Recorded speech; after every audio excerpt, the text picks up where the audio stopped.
Voltaire said, "Every man is a creature of the age in which he lives, and few are able to raise themselves above the ideas of the time." Plato said, "Wise men speak because they have something to say, fools because they have to say something." George Bernard Shaw thought that the reasonable man adapts himself to the world. The unreasonable one persists in trying to adapt the world to himself. Therefore, all progress depends on the unreasonable man. This is Whiskey Hell. Think critically. Act accordingly.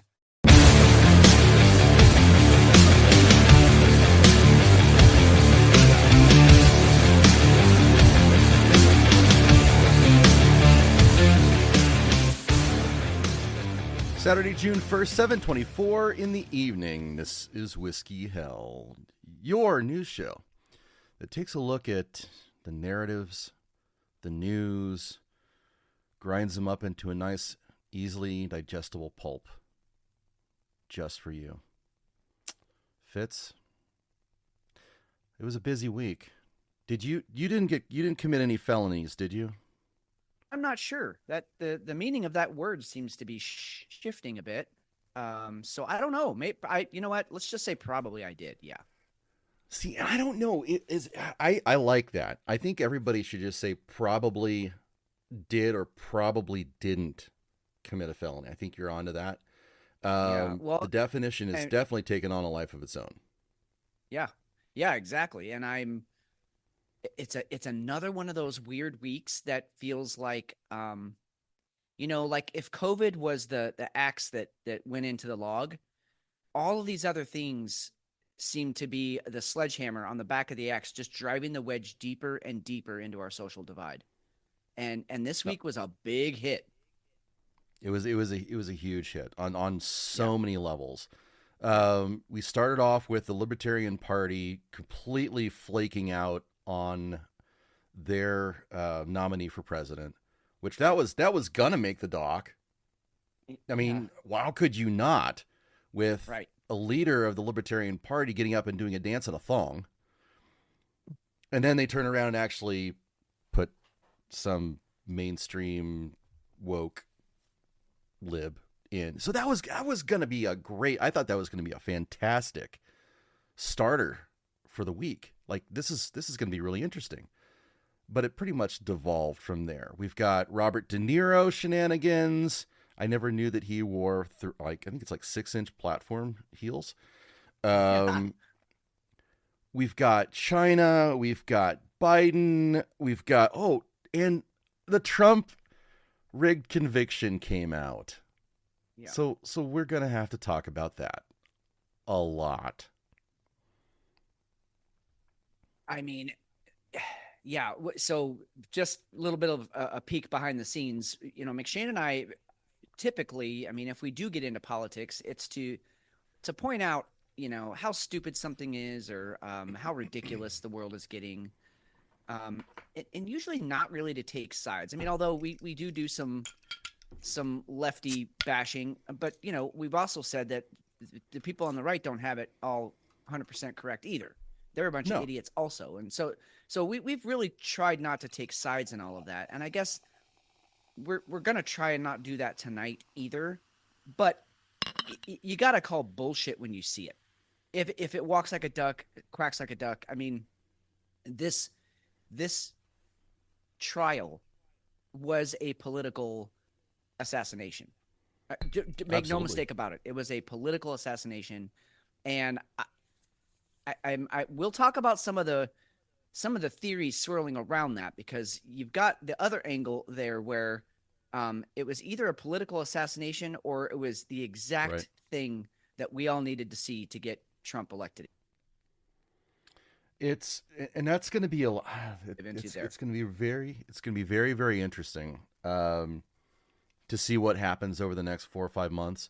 It's going to be really interesting to see what happens over the next hour and a half, 2 hours too. But But to your point about calling bullshit on things, to anybody who's newly listening, okay, we're not left, we're not right, we're very much down the middle. I'm an independent. Fitz, I think you're an independent as well. Oh yeah. It's that our allegiances are to, I think, America, which I think we can honestly say that at this point.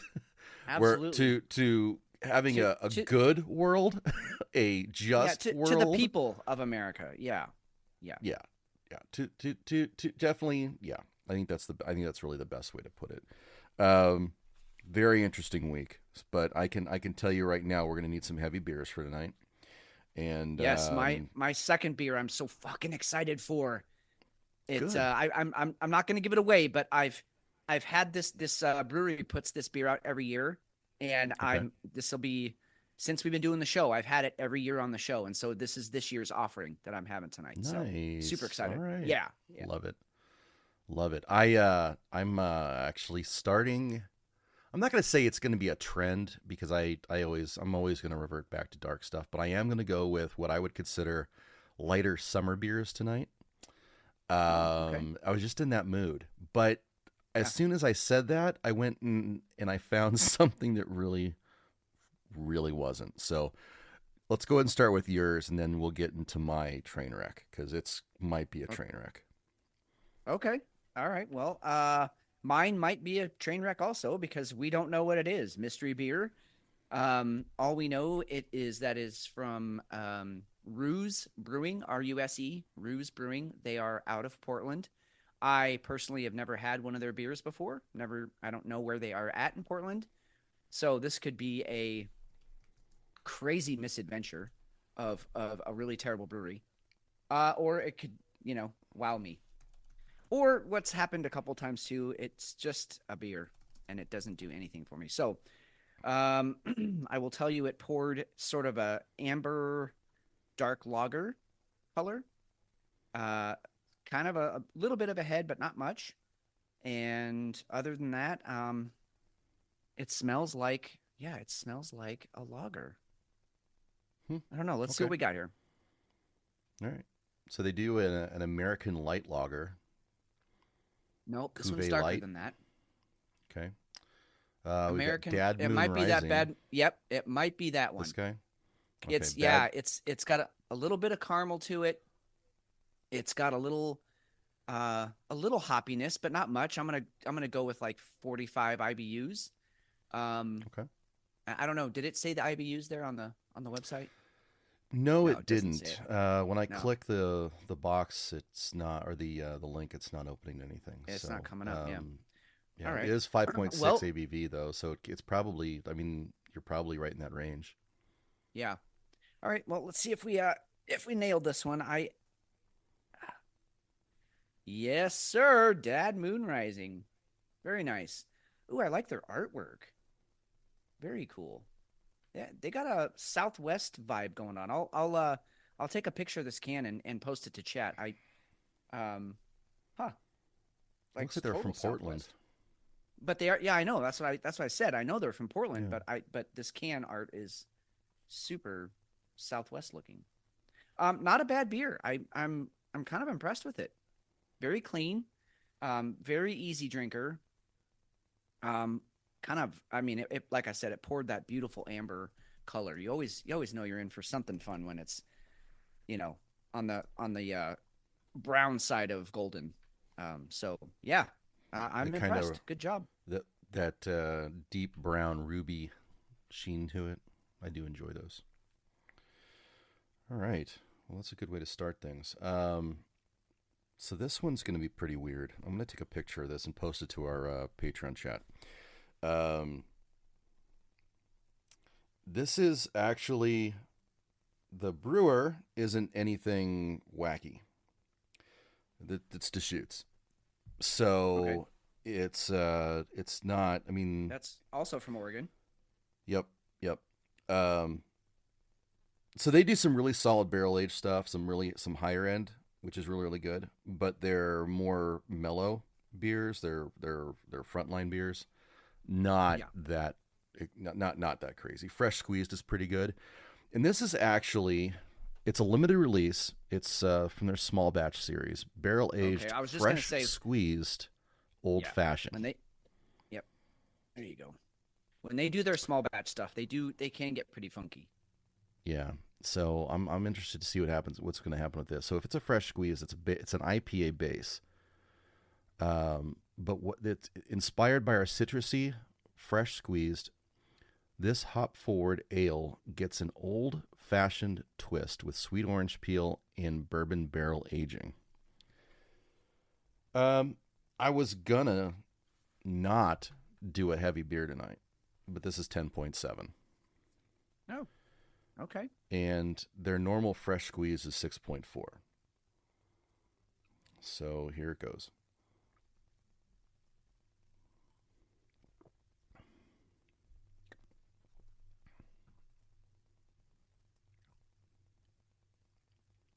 Wow, that is odd. Okay, do tell. Okay, so I would probably, it's probably closer, and I think this is going to be because of the barreling. The barreling kind of smooths it out a little bit, so it's going to have this strong ale feature to it. A little hot at the back end, but it is definitely, I mean, you can tell that they went for an old fashioned.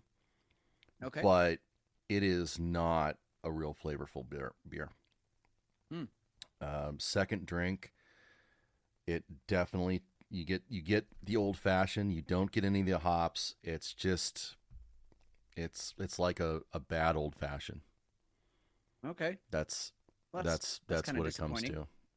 Yeah. Like if they had used some rot gut, like wild turkey to make it. Oh, Or ten high. 10 high. Right? Yeah. Something along those lines. That's what I'm getting from this. Yes. Yeah. Disinfectant. Yeah. Some Yeah. mouthwash. Yeah. Yeah. So we'll see. Um, We'll see how the night goes. That's definitely gonna. I mean, it's a heavy hitter to start off with, but whatever. We'll Yeah, I see. was gonna say. I mean, at least you got the 10.5% going for you. You know. Yeah.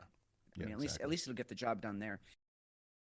Hey, can I just take a point of privilege here real quick? Something we haven't done in a while, and I feel like it's time that we do this again. I would like my first toast to go out to our FBI handlers. I You guys put up with a lot of our shit. I hope we make you laugh sometimes. Other times, I know you're just combing our episodes for, to see if we're part of a militia or something. But anyway, we haven't cheersed you guys in a while. So my first cheers goes to our FBI handlers. God bless you all. Wow. Cheers. I was just thinking about You're that right. earlier We today. we I'm haven't. like, we haven't done that. Yeah.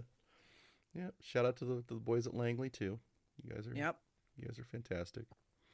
I hope you guys aren't the same ones who are trying to take out Alex Jones today. We have that that to talk was about weird. too. That got I can't handle him crying on camera. I no No. longer believe what's going on.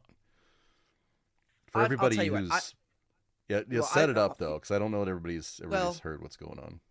Well, all I was going to say is I believe that it's happening. I truly do. I just think he's milking it for all it's worth, which is what Alex Jones does. I mean, this is part of his formula. But I'm with you. Like when that crying video came out, I was like, come on, dude. He talks tough, and then this comes out. I know he's passionate. I get it. He totally is. No, absolutely. But the breakdown on But- camera tonight was just okay. Yeah. So Or- rumors started swirling. I guess the first I saw it today was probably around 1:00 that Alex Jones was claiming that federal agents, and I don't know that it was the FBI. I don't know which alphabet soup it was. But one of the three-letter agencies was coming in and trying to not only shut down his studio, but also trying to sequester his equipment, take all his shit. They're trying to liquidate it. Yes. And that's, I don't understand. The IRS is coming in. Does he have back taxes that he owes? Right. I mean, I don't. And he's not talking about anything. He's not saying, well, why they might be there, which he probably can't. Right. I was just going to say, I think that's legal counsel right there. And Right. That's smart Yeah. because he doesn't want to incriminate himself right now. Yeah. It's just very But strange. yeah, real weird. And then apparently it didn't happen because he then proceeded to go on air, bitch and moan about it for 2.5 hours. And in the process of bitching and moaning about it, he started crying. And again, I know he's passionate. I know his heart and soul goes into all this stuff. Yeah. And listen, he was doing this before any of us. Oh yeah. He was doing it before Rogan. He was doing it. I mean, he's been doing this shit a long time. And so I know it's his life and it's where he gets meaning for his life. Yeah. Okay. All of that. And more put power aside, to him. More power to him. But and be a professional. Be a professional. well, Right? here's and this is something else that I heard. I mean, yeah. I mean, be as professional as we are, right? That's all. That the bar's low. The bar's low. That is easily achievable. You got Easily this, buddy. achievable. But did you know that he is actually, and this really impressed me. He actually allows his show to be broadcast on 300 radio stations for free. Wow. I did not know that. No, me either. That's very interesting. I think it's yeah. So anyway, I hope he's not going through anything or nothing too terrible. Because this is not something that we want to see in the United States. We don't want to see podcasters being taken off the air, YouTubers. Right. We want to be able to go and see our content get out there. And whether it's right, wrong, indifferent, it doesn't matter who it is, liberal, Republican, conservative, libertarian, it doesn't matter. Okay. Let the content get out there and let the people decide. We actually had our show last week. We got slapped, didn't we? We got slapped on the wrist and taken off in the Netherlands, Denmark, Finland, and Sweden because of the piece that we talked about that discussed Ursula von der Leyen and the WEF. And what a turd she is. Yeah, right. Exactly. Now, I kind of am taking that as a badge of pride. I think that's, I mean, that's like, not that I want to get on a list or I'm trying to get on a list, but somebody had to have actually tried to put us on this list there, right? Because it was only in those 4 Nordic countries. It was for something very, very specific, and it would pertain to her campaign ad that we ran. And then we commented on it, so it was all fair use. There was nothing wrong with the way it was used. It was just interesting that we got lit up on it. So we can go ahead and add that moniker to our list of, I guess, achievements, along with the 2 or 3 shows we've had taken off of YouTube because of COVID talk. Which this show is probably not going to be on YouTube because I just said the word COVID. But yeah, I thought it was very interesting. So for everybody out there, people are listening and people are paying attention. And if you say something out of the ordinary, something that they don't like, Alex Jones's stuff, whether you agree with it or not, people are going to take a run at it. So as far as housekeeping go, I wanted to make sure that we covered that. And that goes back to my toast. I mean, we know we get what 8 to 10 downloads every week from Langley, Virginia, specifically. Yep. And so we know people are listening, and that's okay. That's fine with me. It doesn't scare me.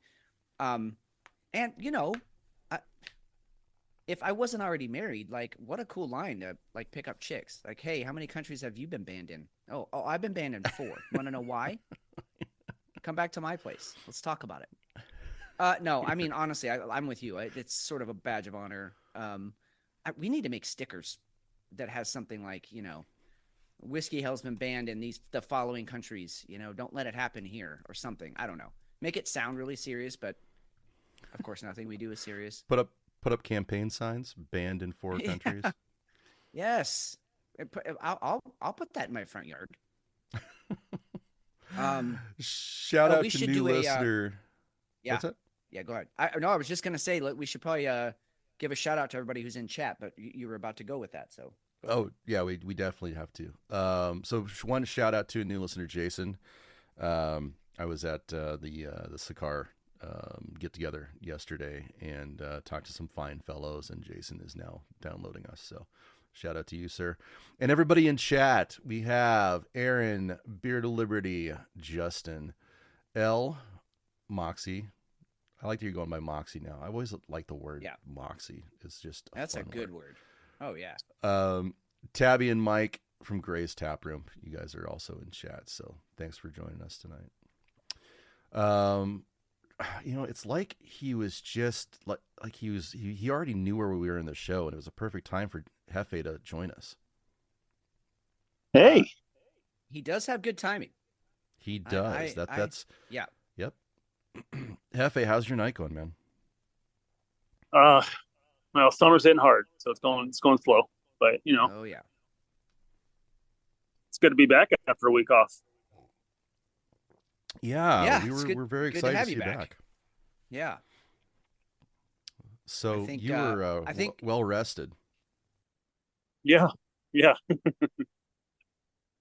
I think the show loses a little something when you're not here. I know you're only here for like a total of 25 minutes or something, but we don't have the same pop when you're not here, man. So I'm glad you're back. Wait, you guys did a show last week? Oh, whatever. Tell me about that. Oh, did we Oops. not? This just got awkward. This is awkward. Well, everybody was very upset that there wasn't a farm report last week. So and then obviously the view from the casino. So we're very happy that you're here. Well, it's great to be here, and I do have a farm report. Oh, I do. Thank I God, also because we've got a couple people in chat that are literally only here for the farm report. So yeah. I also have a cute little game we could play. A cute little game? Yeah. Does Jefe play cute little games? He does. Well, right. I think he should tell us about this cute little game. And I think we should also refer to each other in third person from now on. Okay. Well, Jefe, you have the floor. Thank you. Fitz is abdicating the floor to Jefe. Jefe accepts. And here we go. Okay, so chat can play along. This might be a stupid idea, but I just got the idea because I was standing on a dead spread looking at the TV, and a drug prescription type commercial came on. And I thought those names are always so fucking weird. So I've got 5 names here, and you have to guess if it's a real name or a name I just made up. Okay. I like this. That's a fun game. Okay. That is. Because you're right. Sometimes they're so over the top ridiculous. You go, no, they did not. And then you find out like that's really the fucking drug name. So, all right, this is good. Let's go. All right, chat. All right. You guys are in. Okay. No cheating. Well, I guess you could cheat. Fuck it. All right. The first one is Vinblastine. Vinblastine. Okay. Okay, we got a real. We got one real. We've got a fake in chat. L has a kidney stone. Vinblastine. I'm gonna say that's a fake one. I'm going fake. I am gonna go real. That is a real name. Wow. Excellent. All right, number 2. Wait. Do we know what that one cures, or how fast it kills you? I mean, how does it help you? That's next week. Oh, okay. I just did fire and wrote it down. I thought of that. I was like, I should write down what these are because they're gonna ask. But okay, Vinblastine is for dogs. Is it? It's used to treat a variety of tumors in dogs and cats. You're welcome. See, that's why I said it was fake. I thought you just meant human ones. No. Oh, This is okay. No, Jefe covers all walks of life. That's true. You do the farm report. All right, you ready? Boy. Yeah, next one. Hit it. I need for this to be my whole entire time on the show. So we're going to kick it up a notch here. Okay, here we go. All right. Einzapsiflin. Einzapsiflin. Jesus Christ. Fuck it. I'm gonna say it's real. Okay, we've got a fake, and Calliope's out there. She's going real with it, and she's our our medical practitioner. She is a medical professional. Yeah. I'm gonna go fake. That's a fake one.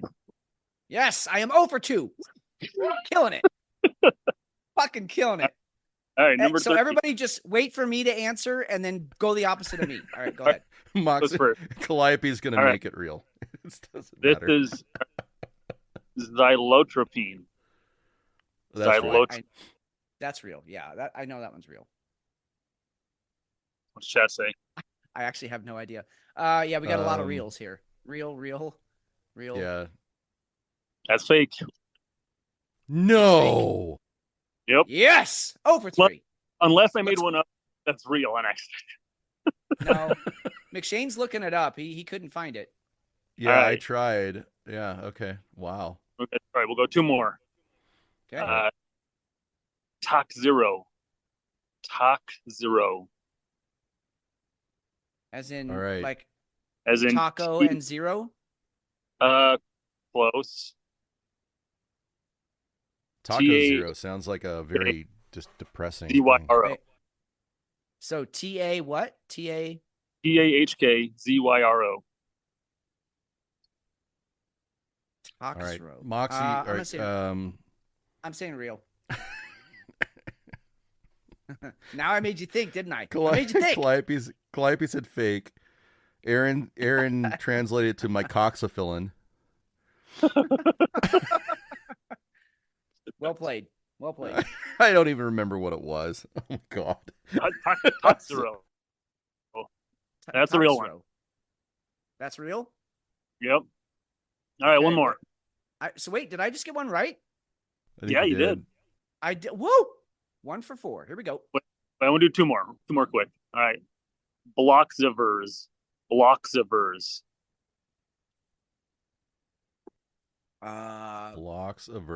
Fake. I've got a fake. Chat's not going with it. That's a real one. Calliope treats. No Are kidding. You serious? Yep.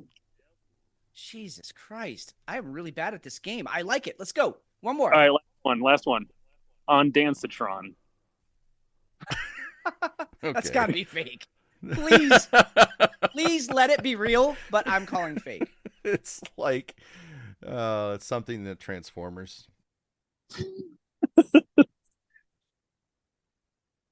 I'm gonna go with fake. No, are you serious? Seriously? Yep. It's for That's not real. My daughter actually takes that one. So it's for seizures? No, it's for like nausea. Oh, okay. And it's called Dance on Your Tron? What? On Dancitron. ONDANSETRON. On Dancitron. On Dancitron. Okay. Wow. You need to come up with more games like that. That was fantastic. Yeah, that's good absolutely right terrible. All it's like perfect. Here's some more real. My I hope everyone's playing at home too. I hope all of our listeners got to play along with us. But all right, yeah, let's hear some other ones.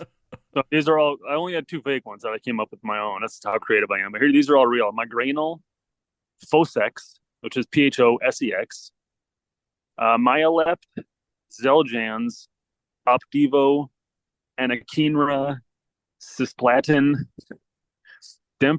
Demperidone, Idebenin, and that's it. That's all I got. So wait, I didn't want to interrupt you, but there's literally a drug called Fosex. Yes, and I don't think it's Fosex. I think it's something totally because they had like people. It's calcium acetate is what it is. There you go. It's a phosphate binder. But why would you call it Fosex? Like I read an article. Yeah, I read an article on it. It started out like way back when they were advertising in the 70s and stuff. And they had to, come up with names, and I don't know, it was pretty ridiculous. But just seeing this shit on TV, it's Sky Rizzy. That's one I see all the time. Sky Rizzy. I was like, who makes this shit up? Yeah, I mean, I like the ones when they really get creative, like the anti-depression one is called like Exemplify or something like that. Yes. I mean, yeah, Jesus Christ. Oh, well, that was a great game. Well done, Jefe. Jefe coming in with done. fire. Maybe you should take a week off every once in a while. Every other week. every other week. There you go. Never have a bad week. Oh shit. Was there anything from this week that you were super jazzed about? We just got through beers, housekeeping, and we were gonna dive into getting into the Trump business. Was there any of the other stuff that you were like super invigorated by? No, there was a lot of like once I saw it, the headline or read a little bit, I was just like kind of, why should I get up in the morning? Like the WEF, the Trump shit. I mean, just there's a lot of shit flying around right now. Yep. Well, I mean, it's and we talked about this all week, but just like on the one hand, you have to sit there and just, I guess, be thankful that we are alive in such a significant time. Like it's a hell of a time to be alive. But on the other hand, like this shit makes you drink. Like literally, it'll drive a man to drink. Yeah. It's crazy. Yep. Fucking crazy. I do want to cover this one with you guys since Jefe is here. I think it's really important we get into this one. Oh, I love this one. You stationary? I'm pulling in right now at this second. Yes, I am. All right. What are we doing? Your Honor, we are respectfully requesting an adjournment in this matter, up possibly 2 to 4 weeks if the court would allow.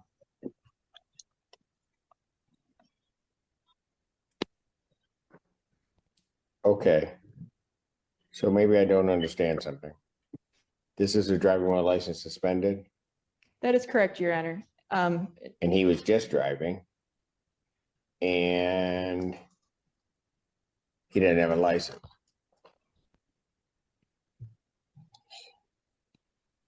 Oh, Is with the charges, Your Honor, yes. No, I'm looking at his Yes. record. He doesn't have a license. He's suspended and he's just driving.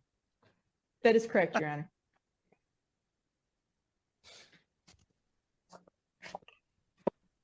oh,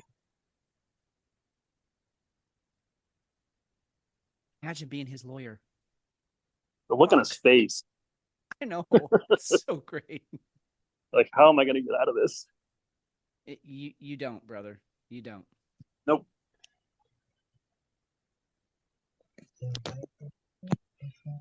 hello.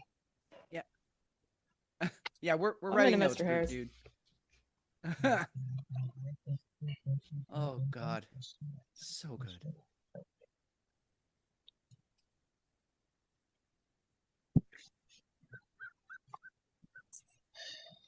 I don't even know why he would do that. So defendant's bond is revoked in this matter. Defendant is to turn himself into the Washington County Jail by 6 p.m. today. Failure to turn himself in will result in a bench warrant with no bond.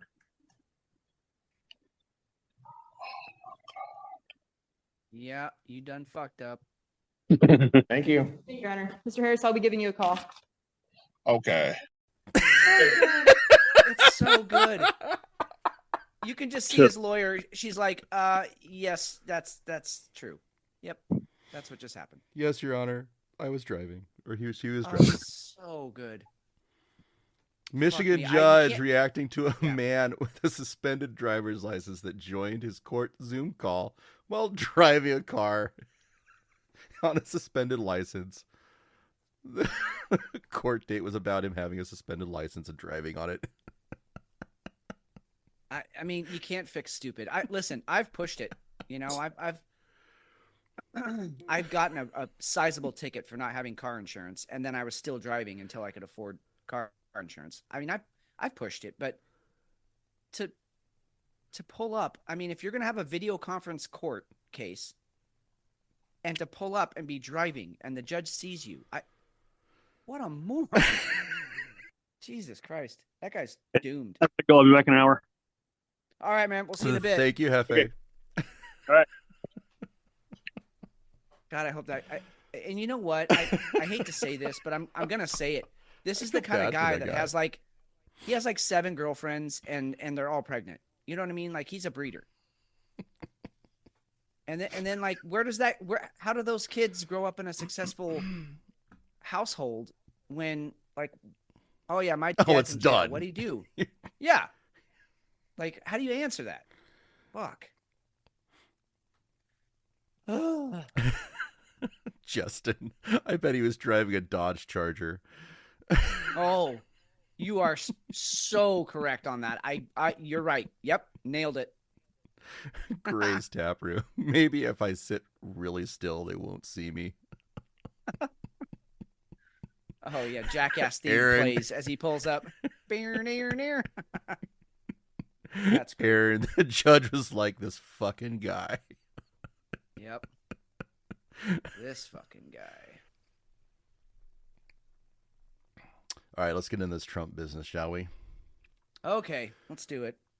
All right. So Thursday comes around, and suddenly, well, defense rests, the prosecution rests, and the jury goes off to deliberate. Yeah, but don't bury the lead here. The fucking judge. Remember what he told the jury? Oh, we haven't even gotten to that part. No, I'm setting that Okay. up. Okay, all right. Here, hold my beer. Jury goes off to deliberate, but here are the instructions that the judge. Here's how the judge sets up the instructions. This is let's see, who is this? I don't remember who this is. This is NBC's courtroom person, though. I gotta. These are the instructions that the jury has to follow in Donald Trump's hush money trial before they can reach a verdict. 53 pages. This is complicated. This is lengthy stuff. It took the judge over an hour to read it, but guess what? The jury doesn't get this in the room during deliberations. They have to write questions, they can write notes, but they don't get these instructions. In New York, both parties have to agree and the judge has to agree. And in this case, it didn't happen. They don't have this in the room right now.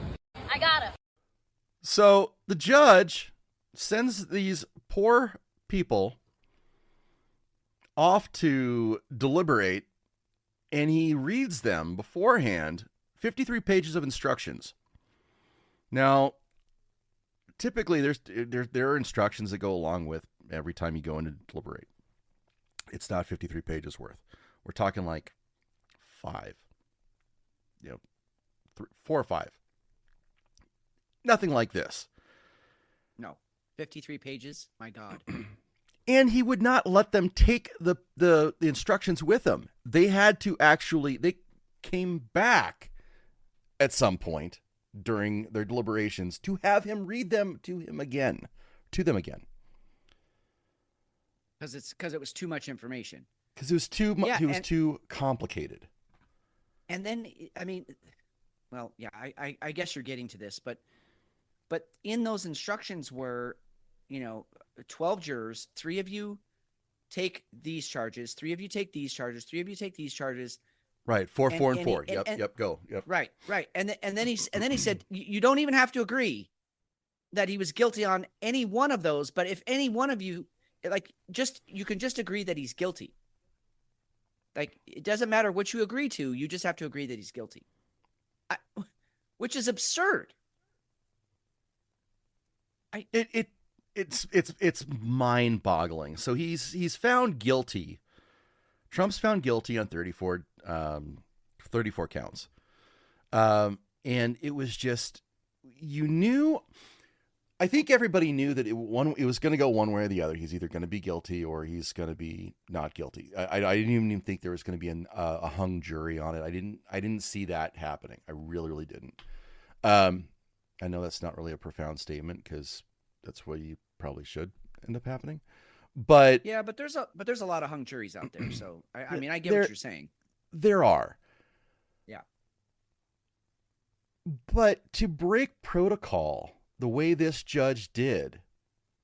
And mind you, this is a judge whose daughter works for the Democratic, a Democrat senator, I believe. I believe it's Correct. a senator. Yep. This judge also gives to the Democrat Party. Okay, he's a donor. He breaks protocol by not sending 12 people back to deliberate, but breaking them up into 4s and saying, you guys work on this, you guys work on this, and you guys work on this.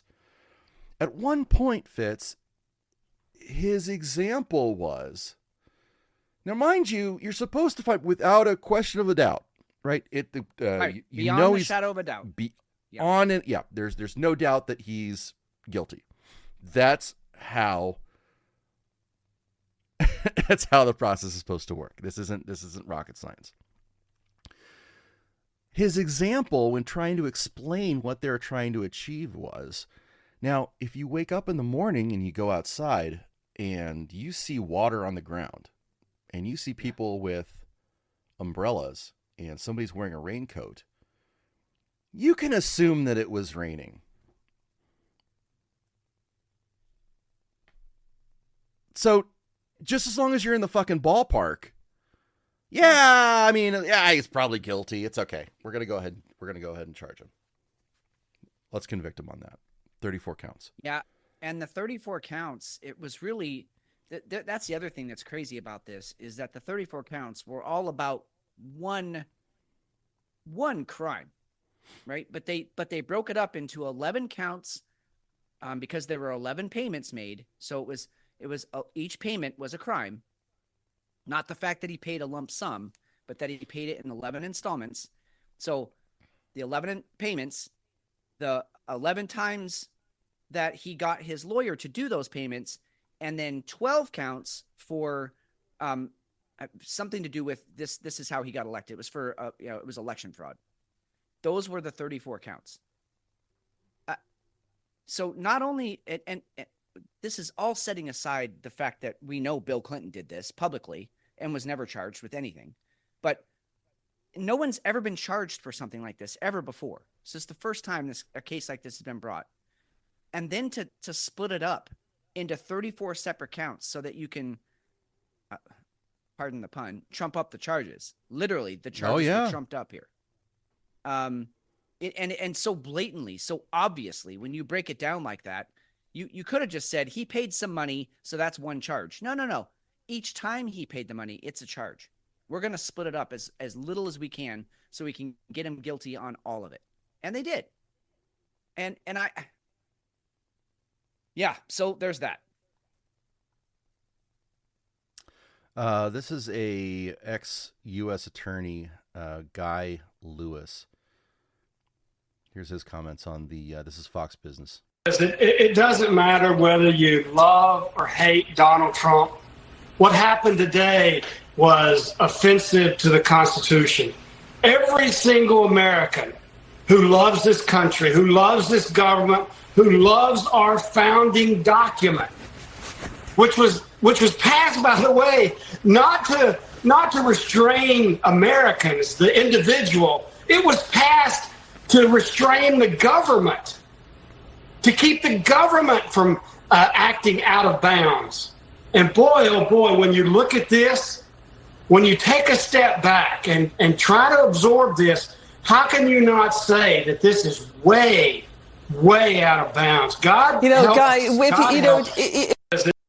yeah, I to his point, and I think we don't need to belabor this too much, but like he said, love or hate Trump, that is actually irrelevant. Yeah. The fact that this happened should scare the shit out of every red-blooded American out there. It should scare the shit out of you. And I think Trump was brilliant when he came out and said, look, if they can do this to me, they can do it to anybody. And that's goddamn right.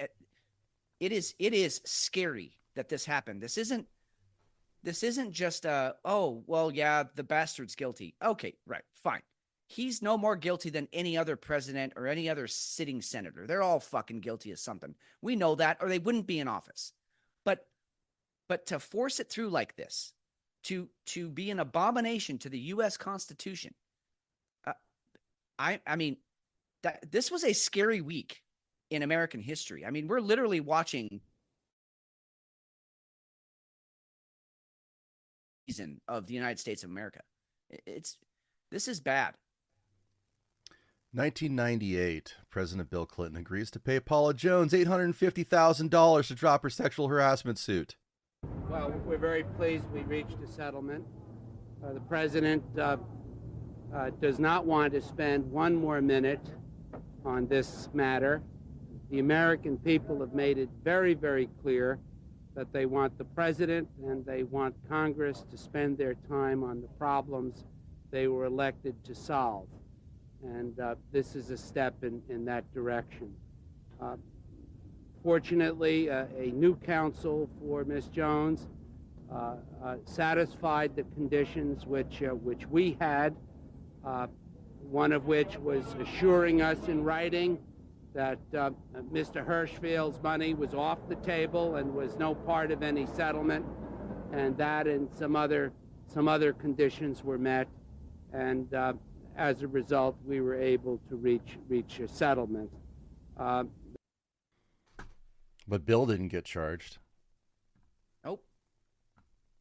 Well, and Hillary has never been charged for any of the actual crimes against this country that she committed. The 33, the emails, the emails, all of it. The server that suddenly disappeared or got lit up. No, none of that did. So one of the things that I think was very interesting that came out of this was some of the rants that came off from some of the talking heads. And I just want to kind of get into all that. Viva Frey, interesting follow. I don't agree with him all the time, but he's an interesting cat. They made the term racist meaningless. They made the term misogynist meaningless. They made the term anti-Semite meaningless. They made the term bigot meaningless. They made the term Nazi meaningless. And now they've made the term felon meaningless. Congratulations, assholes. Over 85 million people are now going to vote for a felon. This gets a little bit more interesting because on the surface, you can just, if you want to just, take a side, you can be pissed off that he got convicted, or you can be really happy and be cheering for the courts and that justice was served. That's a very surface level way to look at all this, because the next level down, we start getting into, was this a good thing for Trump? I think it was. We're going to get into his donations website, his campaign donation website. It crashed. We'll get into that right out of the gate. Right after the conviction came out, his campaign site absolutely crashed within the first 24 hours. Minutes. Yes. Yeah. He within the first 10 hours, he cleared, was it 28 or 32 million? 24, 28. I don't, somewhere up in there. Well, 24, he had pocketed probably is a bad term right now, but I think it was 58 million. Okay. All this did was piss off America. This pissed off everybody. You have hedge fund managers saying, you know what? I'm in. Here's 300 grand. Go out and kick some ass. All this did was turn it. Well, here, let's listen to this gentleman. This is Tony Talks. Tony _ Talks. It was not made up before, but it is definitely made up now. And I will definitely be voting for Donald Trump because the weaponization of the legal system, it is so blatant, and this corruption cannot stand. Whether I like Donald Trump or not, which I don't, I feel that it is essential that I vote for him because I must stand against the lawfare that was put on display by the Democratic Party, Alvin Bragg, all of these folks. And it's a shame because I'm a New Yorker. I live here in New York. And as a black man who lives in the United States and in New York, I know what it's like to have the legal system used against you, specifically targeting you. So, I mean, bro, At the end of the day, to expect us to just sit back and watch this happen and just ride with it like it's okay, like we're stupid and we don't see what's going on, that's crazy. Because if you can do something like this to a former president of the United States, just imagine, people, imagine what they can do to us. I'm sorry, but I'm all in. Trump 2024. That's at Tony_talks on TikTok. If anybody wants to go out and follow him, I'm in because he nailed it. He totally nailed it. And I feel like, part of me is like, why are they are literally doing everything in their power to shut Donald Trump up. And I want to know why. If for no other reason. Let's explore that. I want to know because I first of all, I know he won't play their games. I don't think he's all that intelligent, although he did some intelligent things in office. But he had very clear goals when he was in office. He wanted us to be, energy independent. He wanted manufacturing to come back to this country. He wanted clear and defined borders that were not penetrable, at least not easily. He had some very we had a thriving economy until COVID came around, which we now know was a fucking, mind fuck. It was a plandemic. It wasn't a pandemic. It didn't just get out of a lab. That was perfect timing to shame Donald Trump and make him look like a fucking idiot, which he did a good job of doing on his own. But now it's like they are doing all they can to not only not let him be elected, not let him be on the ballot, but to shut him up, to get him out of the public eye. And they're ending up doing the opposite. He's more loved now than ever. There's people like that man who would have never voted Donald Trump and is now like, I'm in. You just convinced me that you don't want him in there because you have an agenda and he won't play by the rules.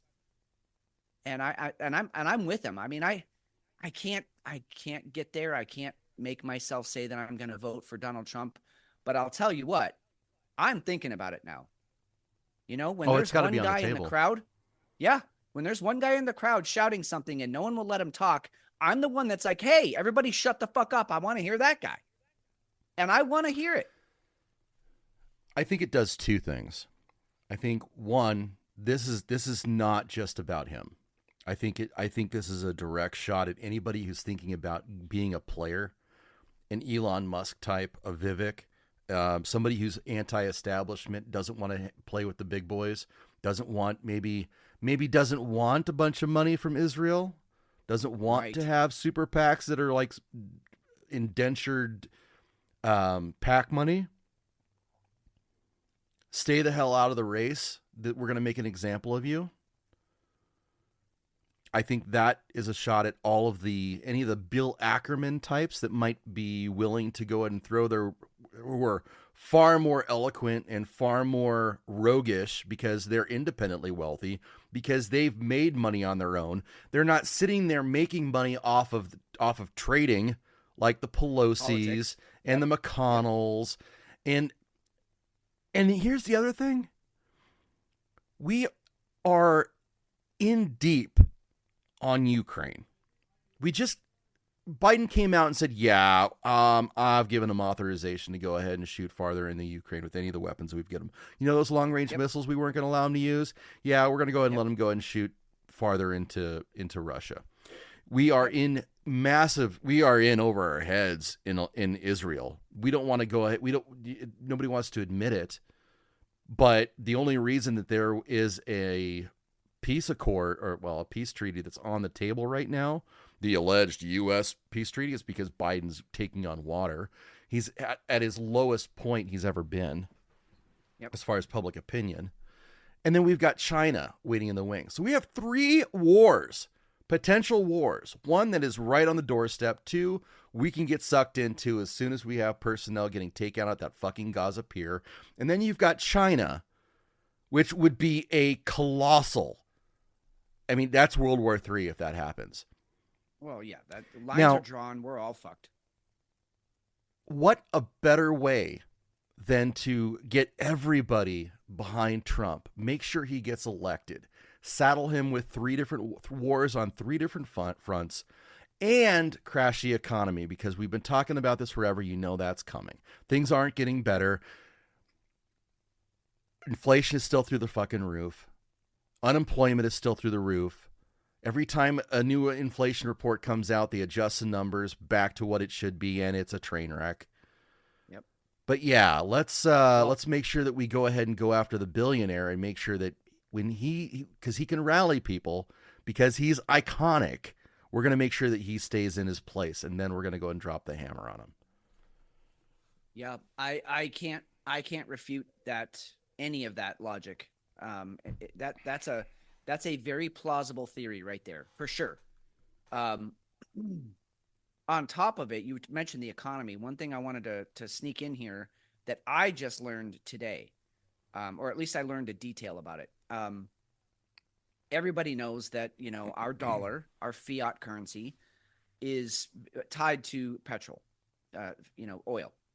And that's the only thing that gives it value, is that it's backed up by a tangible asset like oil that runs our whole economy, our Yes. cars, our airplanes, our machines. It runs everything. Well, we signed a deal with the Saudis 70 years ago, and it was a 70-year deal that they were committed to producing so many barrels of oil, so much percentage of what they produce was going to come to the United States, and that's what's been fueling our economy. Well, guess when that contract ends? June 9th, in about a week and a half. June 9th, that contract is up, and the Saudis have already publicly said that they are not going to renew the contract. They want nothing to do with the United States ever again. So then you have to ask, what is backing up our US dollar? Because it's not gold. It's not silver. It's nothing that you can hold on to. It's the American people at this point. And we're so embroiled in fighting each other. There will be no economy at that point. It'll be fake. It'll all be fake zeros and ones in your bank account. It'll be meaningless. It's a big deal, guys. It's a big deal. There's something I thought you were gonna. That's awesome. I didn't realize that. So yeah. So June 9th. Let's go ahead and keep an eye on that one. Yeah, that's a big one. I did send that earlier. I think you were in your movie when I sent it, so you might have missed it. But it's and no one's talking about that. Nobody's talking about that. No mainstream media. Certainly, the government isn't going to come out and be like, "Hey guys, you might want to get some gas now because we're out of Saudi oil as of June 9th."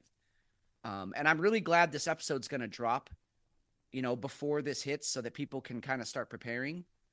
And I'm not saying apocalypse and go out and no. But what I'm saying is it's these little things that are done in secret that start the dominoes to fall, and before you know it, it's a black swan event, what they call black swan, like you don't see it coming, and then in hindsight everyone goes, oh shit, yeah, that was kind of a big deal. This is a black swan event, and it's coming, and there's nothing we can do about it because the Saudis fucking hate our guts. Were you I don't remember the 70s oil. No, problems. I don't. I do remember. That's not true. I do remember my mom had a powder blue Volkswagen Beetle. And I do remember her saying to me one time that she was so glad that it was so fuel efficient because we were driving by lines of cars in the, to get gas. But that's the only little, and I was young. I was very young. It's one of my earlier memories, but I do remember that. Interesting. Well, let's see. We've got this show, and then we will record on the 8th, right before. What Beard is saying, I don't think we need them either. We've ramped up oil beyond anything it's ever been as far as our drilling capacity. But that also explains why we're never going to have cheap gas. And and then you've got that. Yeah, what was it? It was the Northwest what Yeah, did it was they the say? one It's that's up in Seattle. Yeah, the Strategic Petroleum Reserve. Yes. I mean, I would actually argue against the fact that we don't need them. We absolutely do need them because we've built our economy around this solid, dependable, consistent flow of oil coming from the Middle East because we didn't want to drill on our own shores. I'm not saying that we aren't drilling. We are, but it's nowhere near what they're doing over there. Well, no, and I think their capacity, the amount of oil that they have over there is still massive, and they can produce so much, and they can that's what keeps the bill down.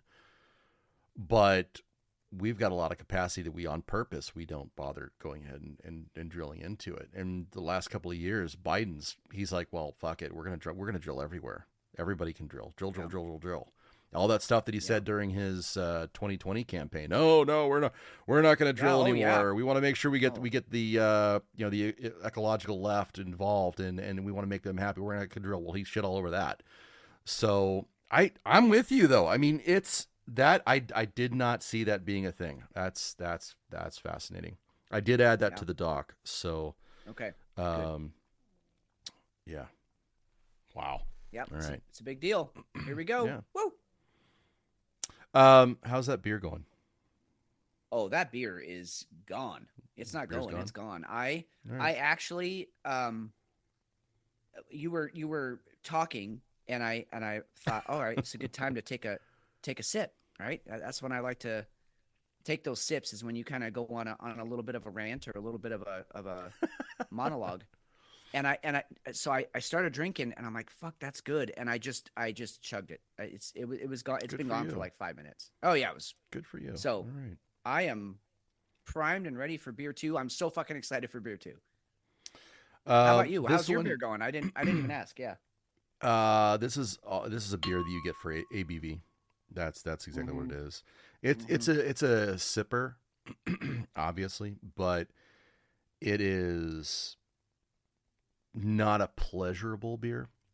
But if you're gonna get it, it hits you right between the eyes. I can already feel it. You ever when you drink something that's high ABV, do you ever get a feeling like right behind your jaw? Like, I don't know if it's a vein or something or whatever it is, but things kind of like tingle a little bit. This one's hitting a little bit differently, and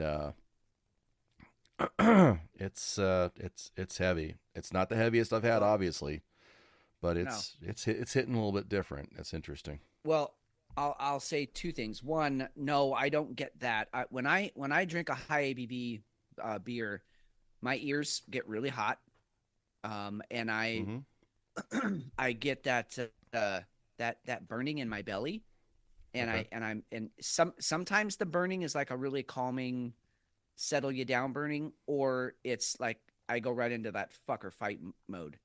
And it's nothing in between. It's either I'm calm and cool and just mellowed, or I want to fuck or fight.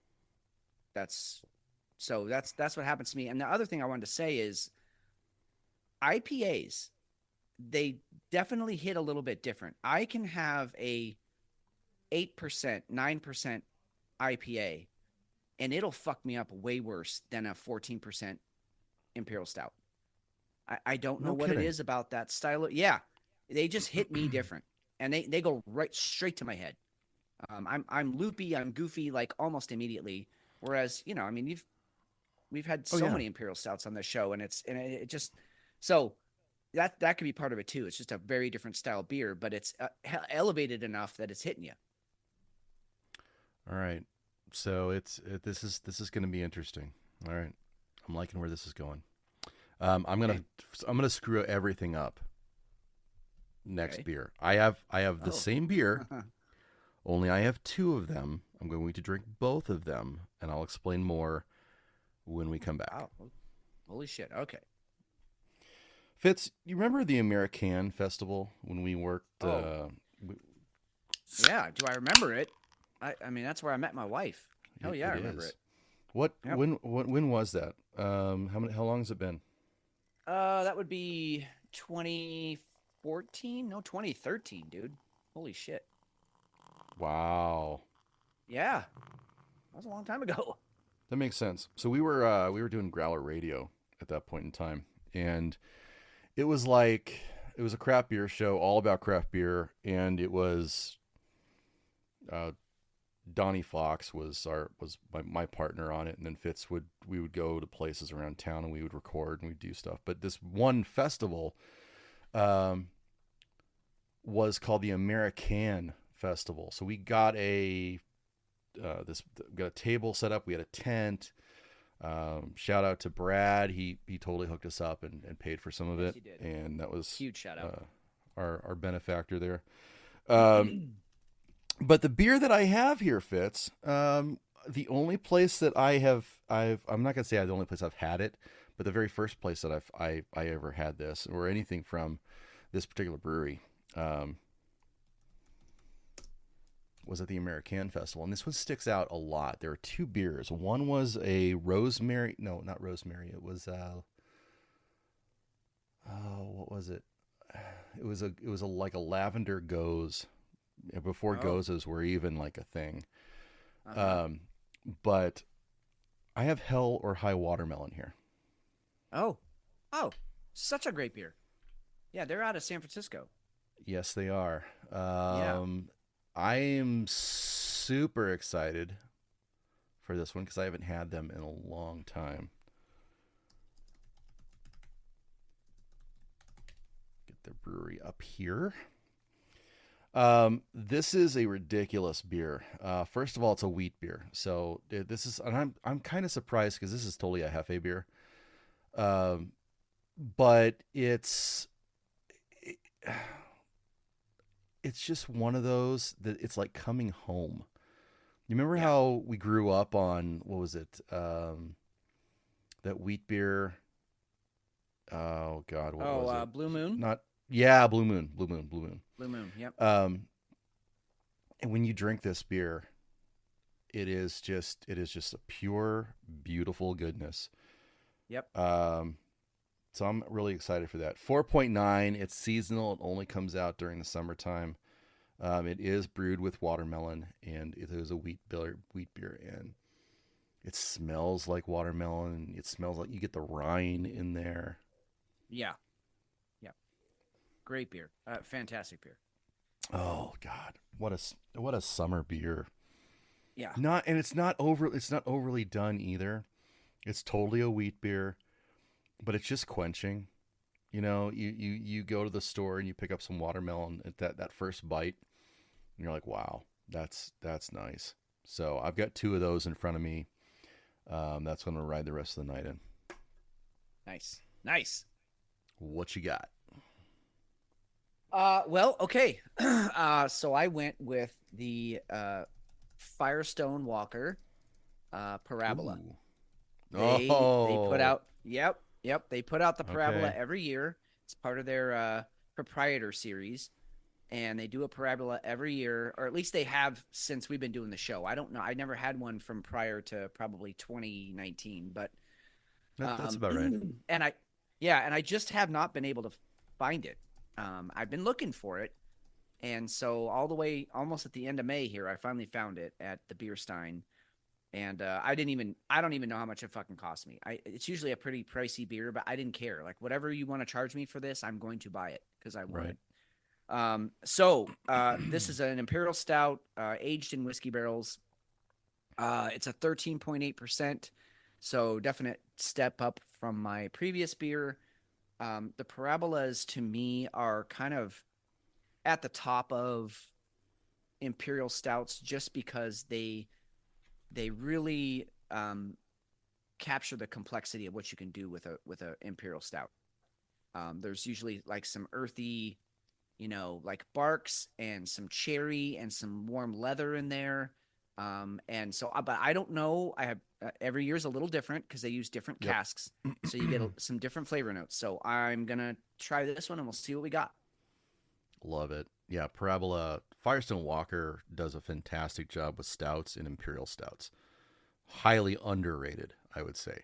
Oh yes, I would agree. They're very underrated. All right, right off the bat, this is This is unusual only because when you smell it, you're already smelling the whiskey in there, the whiskey barrels. But when you taste it, there's like almost no booze. Definitely heavy on the cherry. There's chocolate in there. There's vanilla. There is that leather, but it's toned down in this one this year. I don't know who they used for their barrels. It says on the box here. For this latest edition, we aged the beer in 12-year-old Elijah Craig barrels. So that's like a high-end Scotch, I believe. So these coveted, it's bourbon. These coveted bourbon barrels impart signature notes of charred oak, definitely, caramel, and vanilla, taking the Parabola experience to new heights. So there you have it. I am extremely happy with this beer. You. I am gonna tongue it for a while. I'm not gonna be chugging this one like I did the last one at all. This one is to be savored and enjoyed, and the experience needs to last me. All right. I like it. My only knock on Firestone Walker's stouts is that they stopped using the big bombers and they moved them down to the small 12-ounce ones. Yep. And that's it is a 12 ounce. I would down one of those. I mean, you probably shouldn't. It's probably better that it's in the 12 ounce. But you could get, for $16 or $20 one of those bombers, and that's like a night. You're like that's gold. But I'm good for you. That's kind of funny. I was at Total Wine earlier today when I picked up the beers for tonight, and that was one of the ones I was like, I wonder, should I? Nah, I'm gonna go. I'm gonna try and do what I was gonna do. So, but good for you. Good for you. And nice job finding some stouts during the summer. That's still a bitch. Yeah, not easy around here at all. I mean, outside of your standbys that they're there all year, you don't get any specialty stuff, and so I was really, like I said, we went to Beerstein for dinner, but then they have all those beer coolers. You've been there. Oh, yeah. So I took my beer over there, and I'm looking, and I almost spilled the beer that was in my hand because I was like, "Oh shit, it's a Parabola!" So yeah, I'm very excited. Very excited. Good. Well, that's a hell of a way to start off the second part of the show. Good. Yeah. All right. Biden, China, bird flu, Mother Nature, bitch. Where would you like to go? Okay, yeah, let's do that. Let's do Bobby and Uncle Sniffy. I think those are kind of they're in the same vein. All right. So on what was it, Wednesday? I think it was Wednesday. Robert De Niro rolled out with two of the cops from the J6 event, the guys who actually got up, and I don't know what one's name is, but the other one's Farone or Fanone, the really super questionable dude. They rolled out in front of Trump's where the conviction was, the courthouse. The courthouse. Yep. And De Niro goes off on this tangent, walking up all badass. He's going to say something profound. He goes off on this long speech. He's got these two hulking guys behind him. Bodyguards. The J6 cops. Yeah. Yep. And even, I think he even had one of the bodyguards who, ironically enough, was the Sam Bankman-Fried's bodyguard. Yep. The FTX guy. Yeah. Yep. Very interesting when you're talking about the optics for this. Let me see. I think I've got some of his audio. I thought I had it.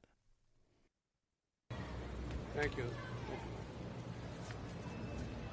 I mean, this is really, even these people over here are it's kind of crazy. It's really crazy. And this thing, Donald Trump has created this. He should be telling them not to do this. But he's just, he wants to sow total chaos, which he's succeeding in some areas and places to do. Anyway, beside all that, this is my neighborhood, downtown New York City. I grew up here and feel at home in these streets. I feel comfortable. He should be telling them not to do this. I'm sorry. During the BLM riots, what exactly was happening from our leaders, our leadership? Shouldn't they have been out there telling those fucking idiots to stop doing what they were doing? Oh yeah. And why should Donald Trump, an ex-president, why should he be telling people not to talk, not to say what their feelings are? Here's the thing, Robert. It's an all or nothing. Free speech is an all or nothing. You can't have 99% of stuff that people say is okay, but the 1% you can't say. All of a sudden now it's not free speech. Free speech comes with responsibilities and consequences, meaning you have to have a thick skin because people can literally say anything they want to you. What? Anyway, just for him to open that way, that he should be telling these people not to do this. Shut the fuck up, you whiny little fucking cunt. Period. And I will fight Robert De Niro. I'll even fight Robert De Niro with a blindfold on. Here's his comments. Or here's more comments, excuse me. That's the tyrant he's telling us he'll be. And believe me, he means it. When Trump ran in 2016, it was like a joke. This buffoon running for president. No, never could happen. We'd forgotten the lessons of history that showed us other clowns who weren't taken seriously until they became vicious dictators. With Trump, we have a second chance. And no one is laughing now. This is the time to stop him by voting him out once and for all. We don't want to wake up after the election saying, what, again? My God, what the hell have we done? I don't mean to scare you. No, wait, maybe I do mean to scare you. If Trump returns to the White House, you can kiss these freedoms goodbye that we all take for granted. And elections, forget about it. That's over. That's done. That's actually heavily edited. Yeah, exactly. He could not stay on point. He was totally rattled. He couldn't read from his script. It was an absolute train wreck of an interview or a speech. They rolled him out there and made it incredibly awkward. Let me see if this is going to be a little bit tighter. Well, this week we all saw the embarrassing spectacle, again, of raging bull Robert De Niro being dragged out of retirement by the Biden White House to have a big old cry about Donald Trump. And I mean, it's all a bit sad, He's a guy who made a name for himself playing a paranoid, delusional lunatic in Taxi Driver, and now he's playing, well, a paranoid, delusional lunatic in real life. But at least some people have a sense of humor about it. Here's New York City artist Scott Labayo unveiling a portrait of De Niro he painted in record time, immortalizing the great one's decline. Have a look. In response to Robert De Niro's insanity speech yesterday, how this man said that Donald Trump and us are ruining democracy. Meanwhile, everything that's happening in that courtroom is exactly what he said yesterday, but for the other side. This is a travesty. This is unconstitutional. This is ruining democracy. Yes. So in response to Mr. De Niro, I give you my latest masterpiece called Crybaby. Go Citizen Scott. Go Citizen Scott. Oh, hey, ho, ho. Robert De Niro has got to go. Hey, ho, ho. Robert De Niro has got to go. Hey, ho, ho. Raging bull indeed. Sorry, Robert, you could have been a contender. Raging bullshit. is what I took away from that. That was actually Sky News Australia. So we're looking good overseas. Australia's not one to talk, but yeah. No, not at all. Not at all. But here's the thing. Robert De Niro comes off as being a little unstable when it comes to Trump. He has a little bit more on the line than just Trump getting into the presidency. And it's a little desperate. Can we say that?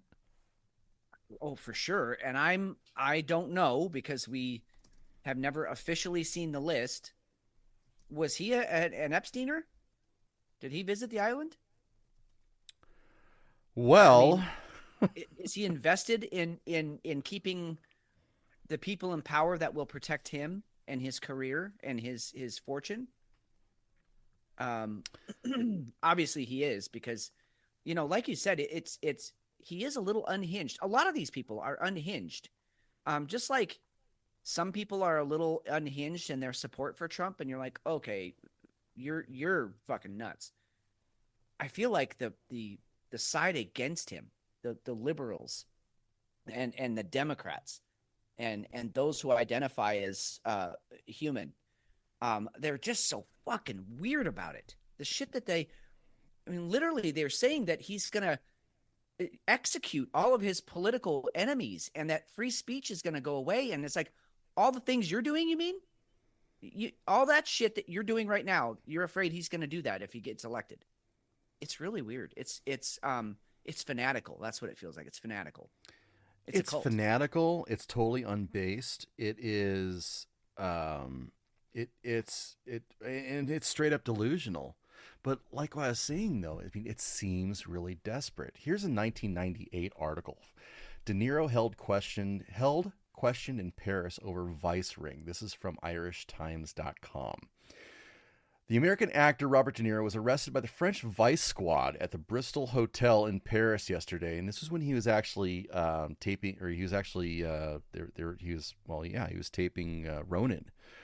Justice officials stressed that Mr. De Niro is considered a potential witness at this point. He was detained on a warrant by Judge Frederick Nguyen when he was being investigated for prostitution investigating the prostitution ring since October 1996. Police officers questioned Mr. De Niro for several hours at this hotel just around the corner from the French Interior Ministry before taking him to Judge Nguyen's chambers in Palais de Justice in the evening. Now, this particular prostitution ring was actually had minors in it as well. Oof. So for everybody out there who's trying to do the math, and was he on Epstein Island, which we still haven't gotten any actual closure on, and we're probably never going to, speaking of people who will never be brought to justice, that seems kind of desperate, right? That seems kind of, well, you're doing the math and like, well, maybe that's a thing. I don't know. Yeah. Yeah. I mean, when you start doing things that are like illogical like that, and like you said, desperate, those of us who are thinking people are always going to go, we're always going to reverse engineer that and say, okay, where's this coming from? What are you trying to hide? And man, you do some digging, and Bobby De Niro's he's not clean. And Liz Crocken on Twitter. Interesting follow. I don't know that all of her stuff is always on point, but this is, I feel like this one is. Graham Chase Robinson, 41, accused De Niro of workplace abuse during the time she worked for him between 2008 until her resignation in 2019, claiming he subjected her to sexually inappropriate behavior, according to a lawsuit she filed. $1.3 million, and that was settled by his production company. Oh, was he brought on trial for paying hush money, or no? Well, no? I mean, I think he settled out of court because, he was pinched. But isn't that what Trump did? I thought it settled out of court. It seems like it, right? It's kind of interesting, huh? The double standards here are just ridiculous. And again, I know that there are listeners. I even know of some specific listeners who hate Trump with all of their being, who are with vitriol. They hate Trump. But if you don't also hate these people, these scumbags, the slime of the fucking earth, the only reason we know Bobby De Niro's name is because he was captured on video doing some decent acting. That's the only reason. He's not a phenom athlete. He's not a wonderful mind that has expanded your ideas of what life means. No, he was just in some movies that we all happen to like. That's it. And he's a fucking terrible human, by all accounts, as we're digging deep here. And that's the other thing is like, they're trying to, the Trump conviction, you're trying to knock him down. All you did was ignite his fan base, and he got $58 million out of it. De Niro's trying to come out and say that this is a travesty. All you're doing, Robert, is making us want to look at you more. We already know who Trump is. He's been out front with that since the fucking 80s. We all know he's a dickhead. He's not ever tried to hide that. But you, my friend, you coming out and being so weirdly against this whole movement and your fellow Americans who are supporting Trump, we all now want to know more about you. And the more we find out, the more it looks like you're kind of a dastardly dick. It's having the reverse effect here. And that's a very interesting phenomenon that's happening. It's like people are doing the math. Yeah, exactly. If you want to not have your shit come out and be exposed, then shut the fuck up. Go home, drink a whiskey, and go to bed. No one's going to know what you did that night. No one cares. But if you come out and parade yourself in front of New York, in front of the courthouse, we're all going to go, hey, you sound desperate. I wonder why. Insanity. Robert De Niro and Marina Abramovich. Okay, this is the Witch of Ukraine. Pictured together in 2014 at the Greenwich Hotel in Manhattan, showing off its new penthouse with a party. Now, she's been connected to Ukraine in a lot of nefarious fucking ways. Like, yes, she has. Yes, she's a spokesperson. She's tried to raise money for Ukraine, and she's got some other kind of. She's like Ukraine's artist or something along those lines. And she's been tied to child trafficking.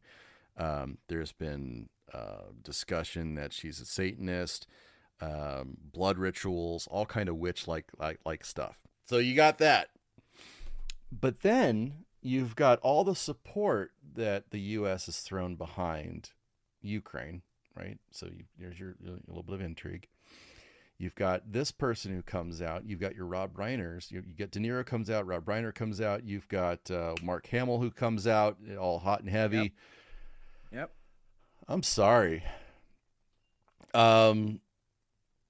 There's some really questionable shit going on when you start again, we're talking about doing the math, right? When you see a pattern of people, the same ones moving in the same area, there's guilt. We're going to say guilt by association. I'm sorry. When you start associating with these types, you can't be far off from it.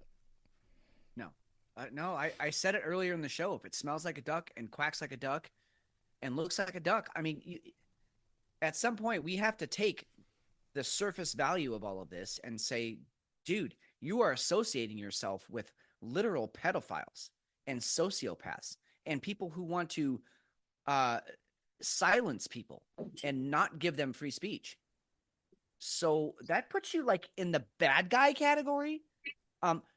70 years ago, you'd have been like one of the people that, we wanted to shoot on the battlefield because that's wrong. I don't know, man. It's hey, we do have a secondary Jefe sighting, which is so exciting. What's up, Jefe? Oh, same shit.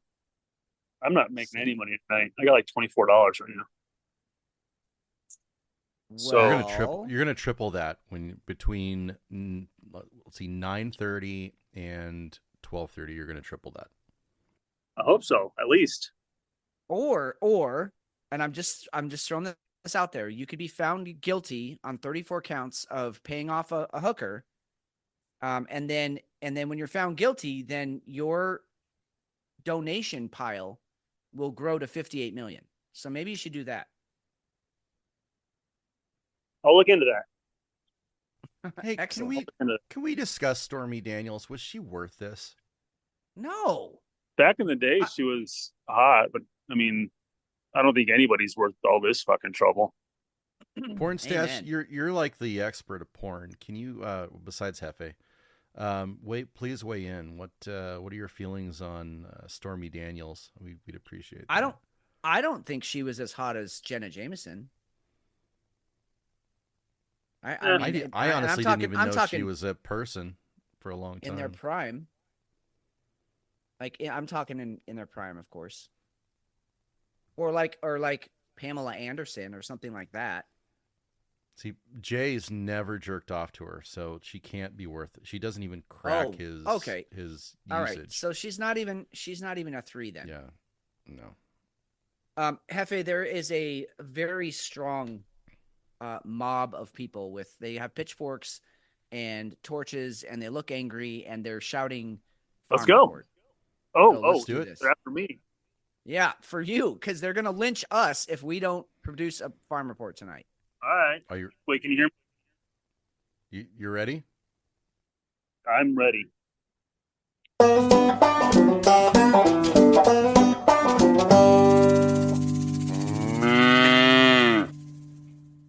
All right.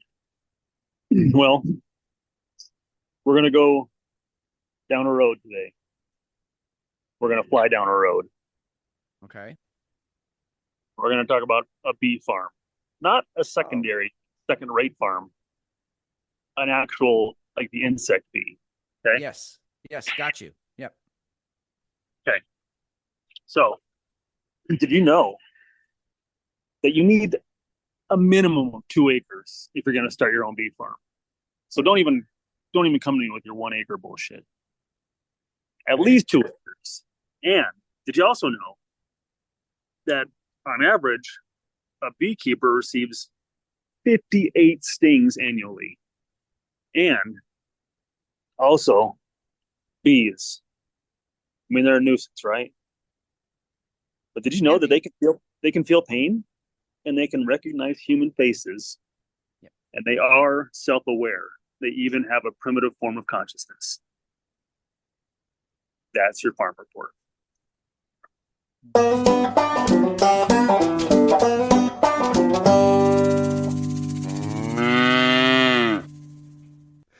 Okay, I want to train a bee now.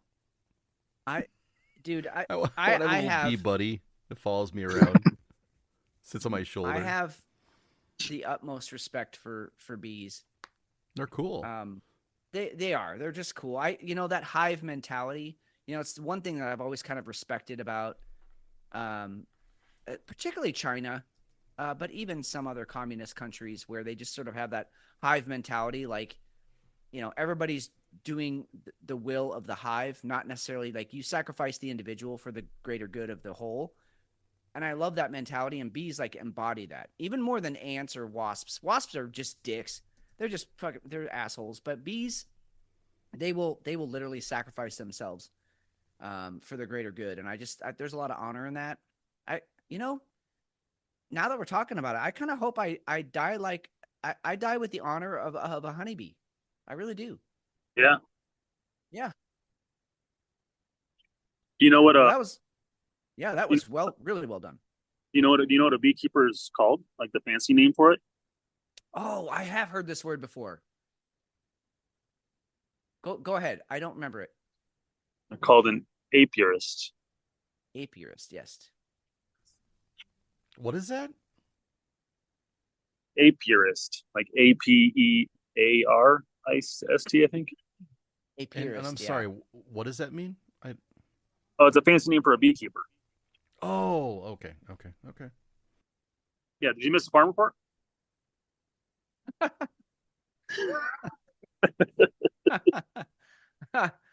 Oh, God damn it. Missed having you around.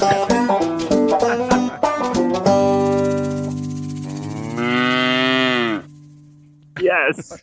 Take that. What the fuck? Oh shit. deep- Hey, not to change gears too quickly, but I think while Jefe's here, I think we probably should talk about yes. Thank you for reading my mind, McShane. We should talk about this woman. She's a beautiful woman, and we can all, that's subjective, and we can all say, we can all critique each other, right? We all have qualities we like and qualities we don't. But I think on the whole, most people would agree she's a beautiful woman. And she had a good message. Like, I feel like she should have just only showed her face or something. So we could be like, wow, she's kind of pretty, but you're so distracted by, what are those? Triple D's? Yep. I'll sign off on that. Yeah.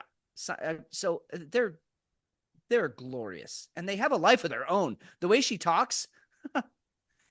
Yeah. And she has a lot of it. Oh, what's that dress she's wearing? Holy shit. Hold on. Here she is. Guys, so I want to talk about why men of this generation are scared of women. And I think it has to do with a bunch of reasons, and I'm going to go into it. But number one, dating apps has made it so that men do not have to risk anything to go on a date with women.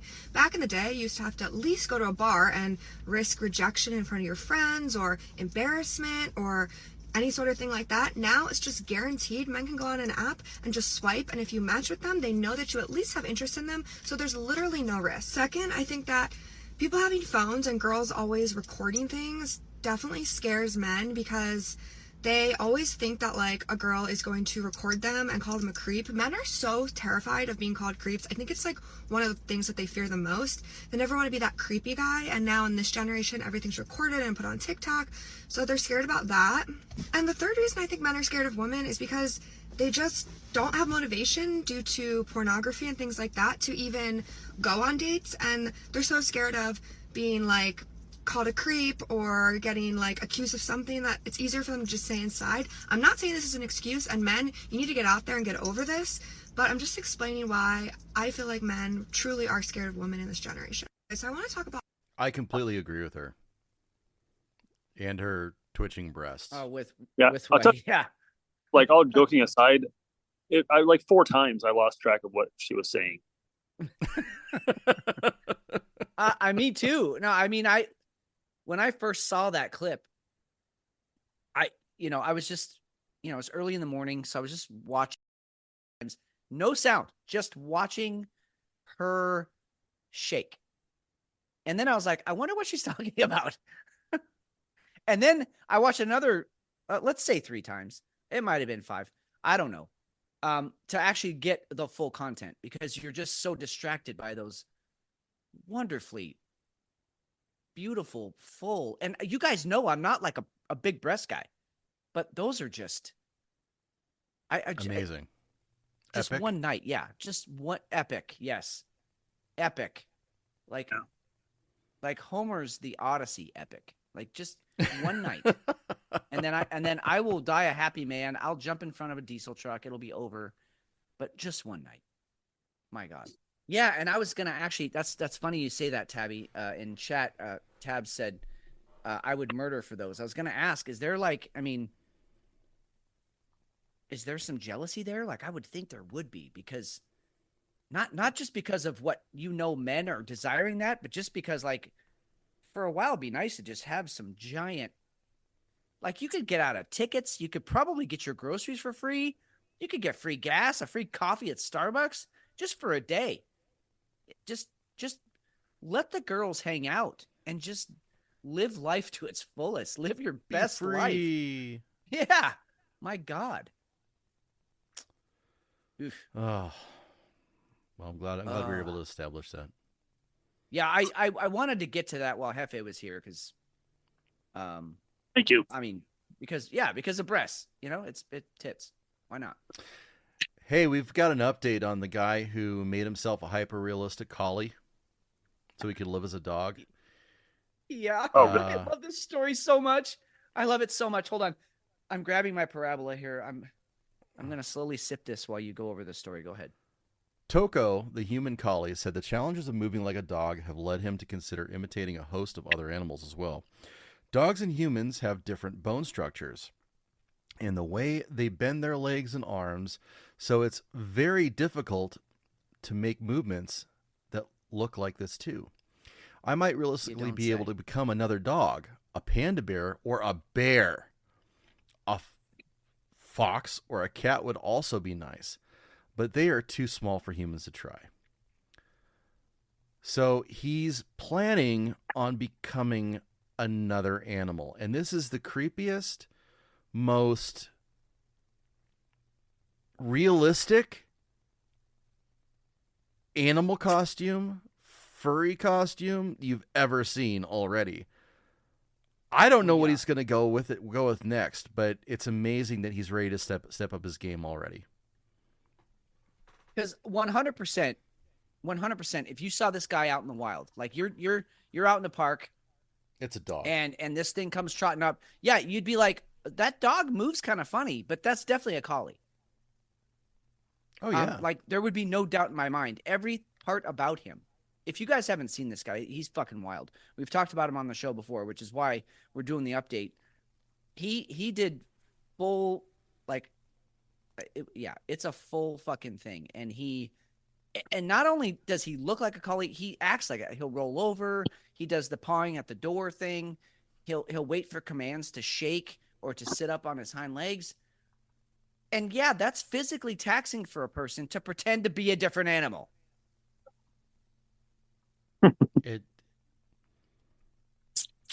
What happened? I like that he got the newspaper. He's holding the New York Post in his mouth.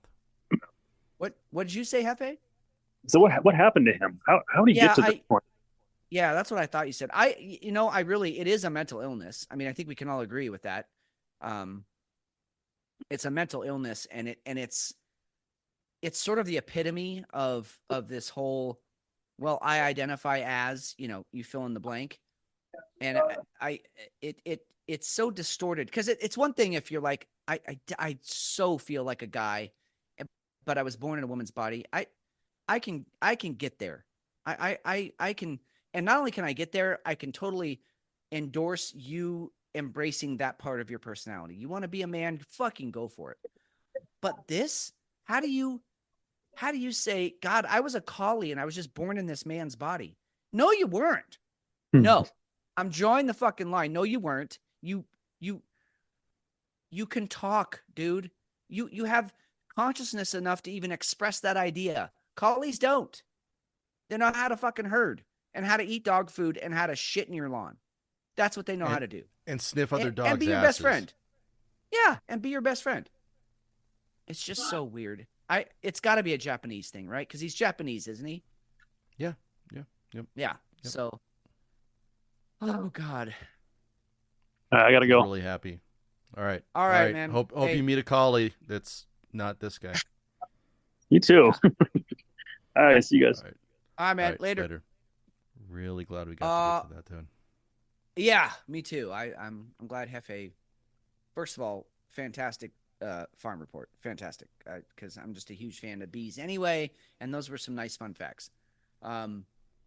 But also just that we got to a couple other stories that I knew he had attached to, particularly the boobs. He attaches to boobs well. Oh, he absolutely does. Little known fun fact about Jefe that our listeners should probably know.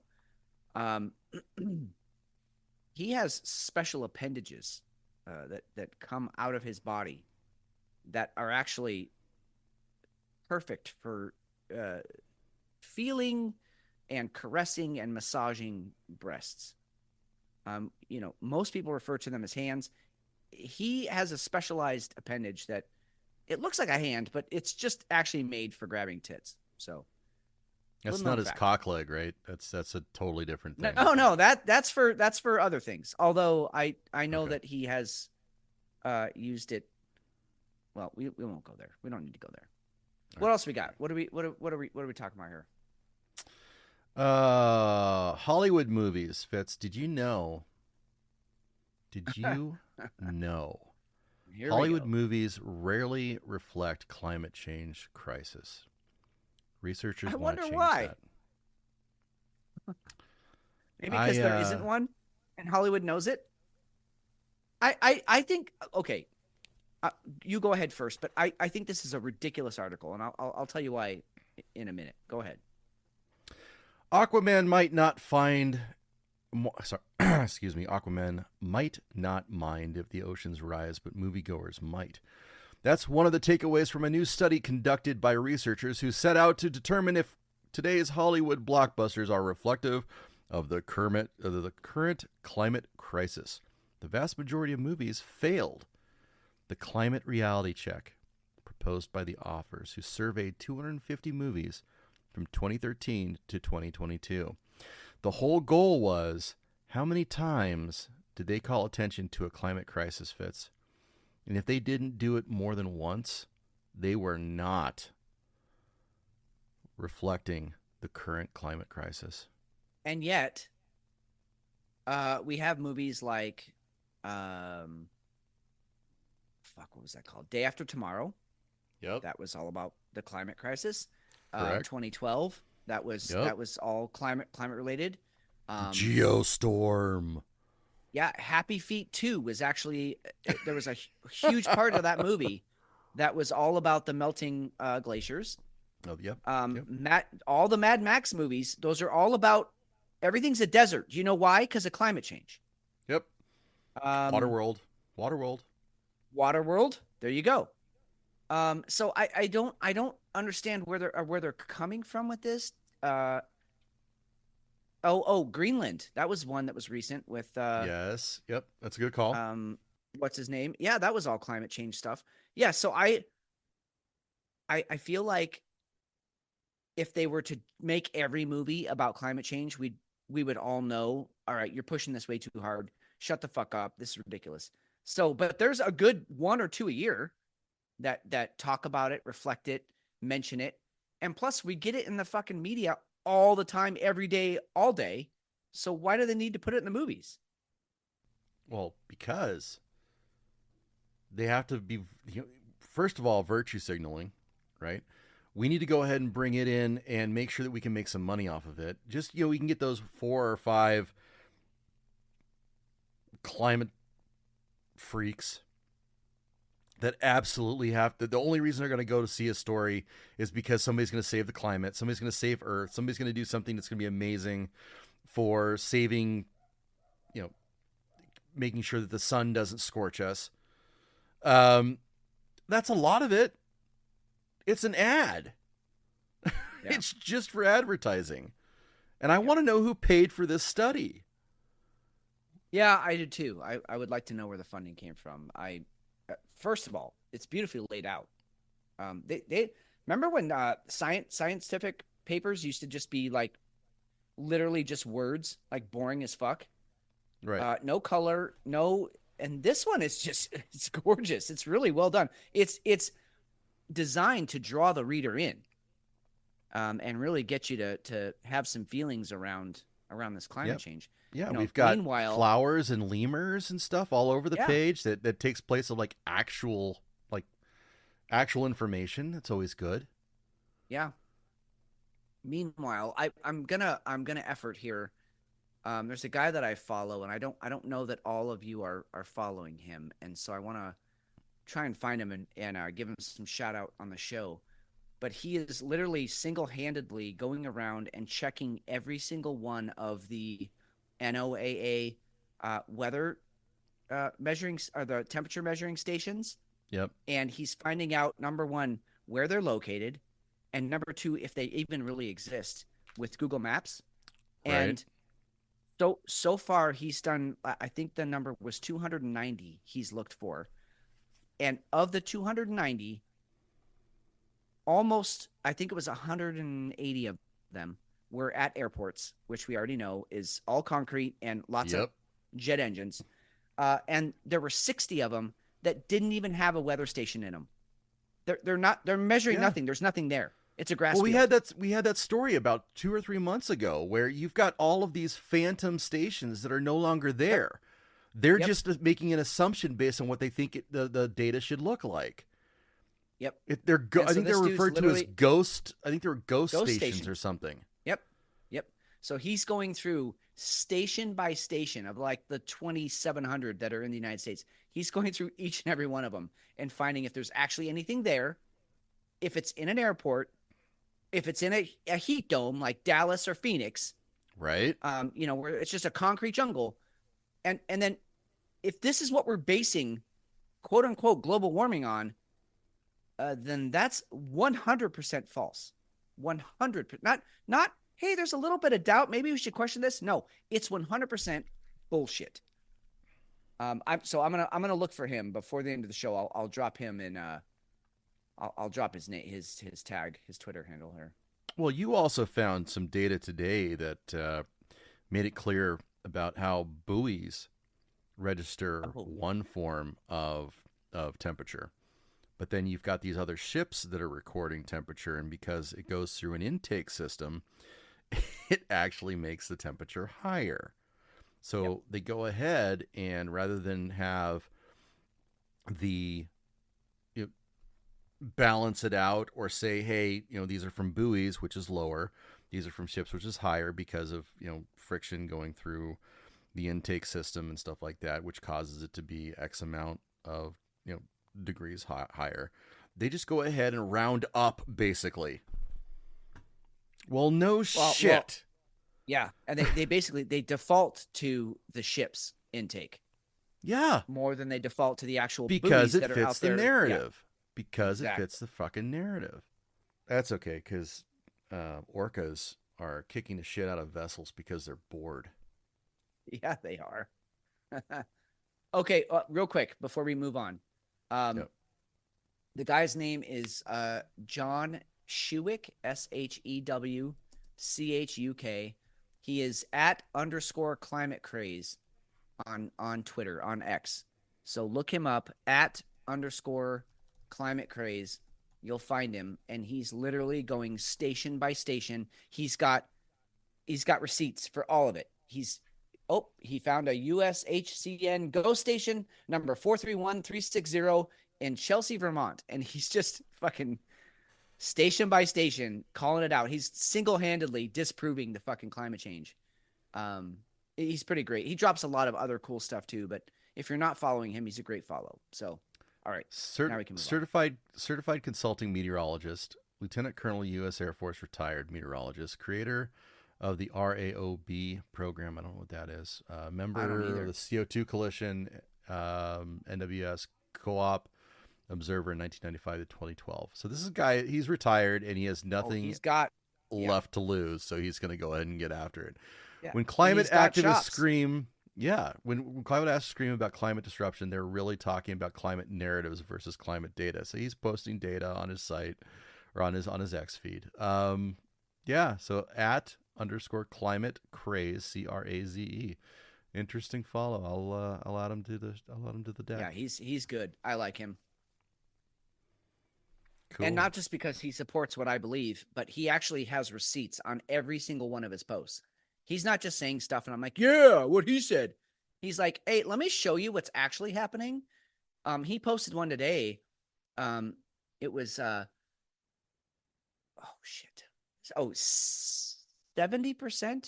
or 60%. Either way. Let's go with the low number because either way, 60% of American cities' high temperatures were set before 1960. So over half had record temperatures before 1960.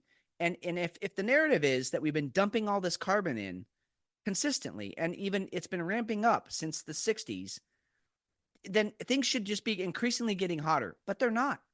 We don't have high temperatures like we did in the 1930s, even the 1940s. And the proof is right there. The weather stations, their record high temperatures were done before 1960. We've actually been cooling. And so I just love his stuff because it's always got receipts. It's always, he's always got a point to what he's saying and then he backs it up. So anyway. Well, Bloomberg came out and said that Phoenix is looking at a Katrina-like catastrophe because of its heat. Now, That is some amazing. That's literary genius, because if you want to connect a disaster, you pick Katrina. Yep. Now, it's hot here now. It's like 109 during the day. Okay. 110 probably. Okay. It's I mean, Arizona. it's June. It's the fucking It's June. summertime. Yeah. Yeah. It's exact. Okay. My upper lip is getting a little bit of sweat on it. Right. You getting a little warm. But the whole premise of this article was just they used the Katrina event, and this again, we talk about narratives, we talk about language, we talk about words matter. Okay, it's the spin, right, of whatever the intent of the article. The Katrina part didn't matter with the article in Bloomberg. It was just, okay, a whole bunch of people are going to die. It's going to be an absolute catastrophe, and there's going to be death and destruction everywhere. Okay, that's what you get from that when you say Katrina, when you attach that to it.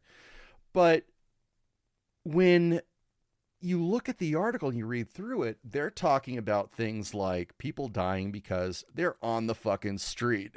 Okay, because they died from being drunk or high. Yep. Because their AC didn't work in the fucking desert. Okay. Now, I'm not excusing those things, but those are social problems, not climate. So take your clickbait and shove it up your ass, Bloomberg. Yeah. Yeah. I saw one that claimed, and rightfully so, that almost 62,000 people died of quote unquote heat-related illness in Europe last year. So I did some deeper digging here. Good. And yeah, I went deep. And my favorite article is actually the one that CNN wrote. So if CNN's saying this shit and you're reading between the lines, you're going to get the narrative real quick.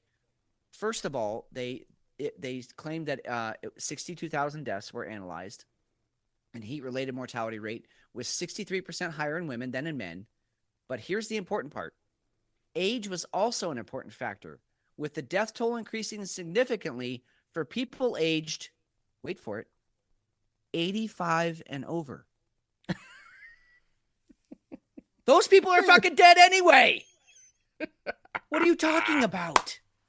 85 and over? Oh. That's okay. They're lucky they don't die waking up in the morning. Like, oh, I'm awake again? I'm dead. It's not fucking heat related. That's going back to COVID.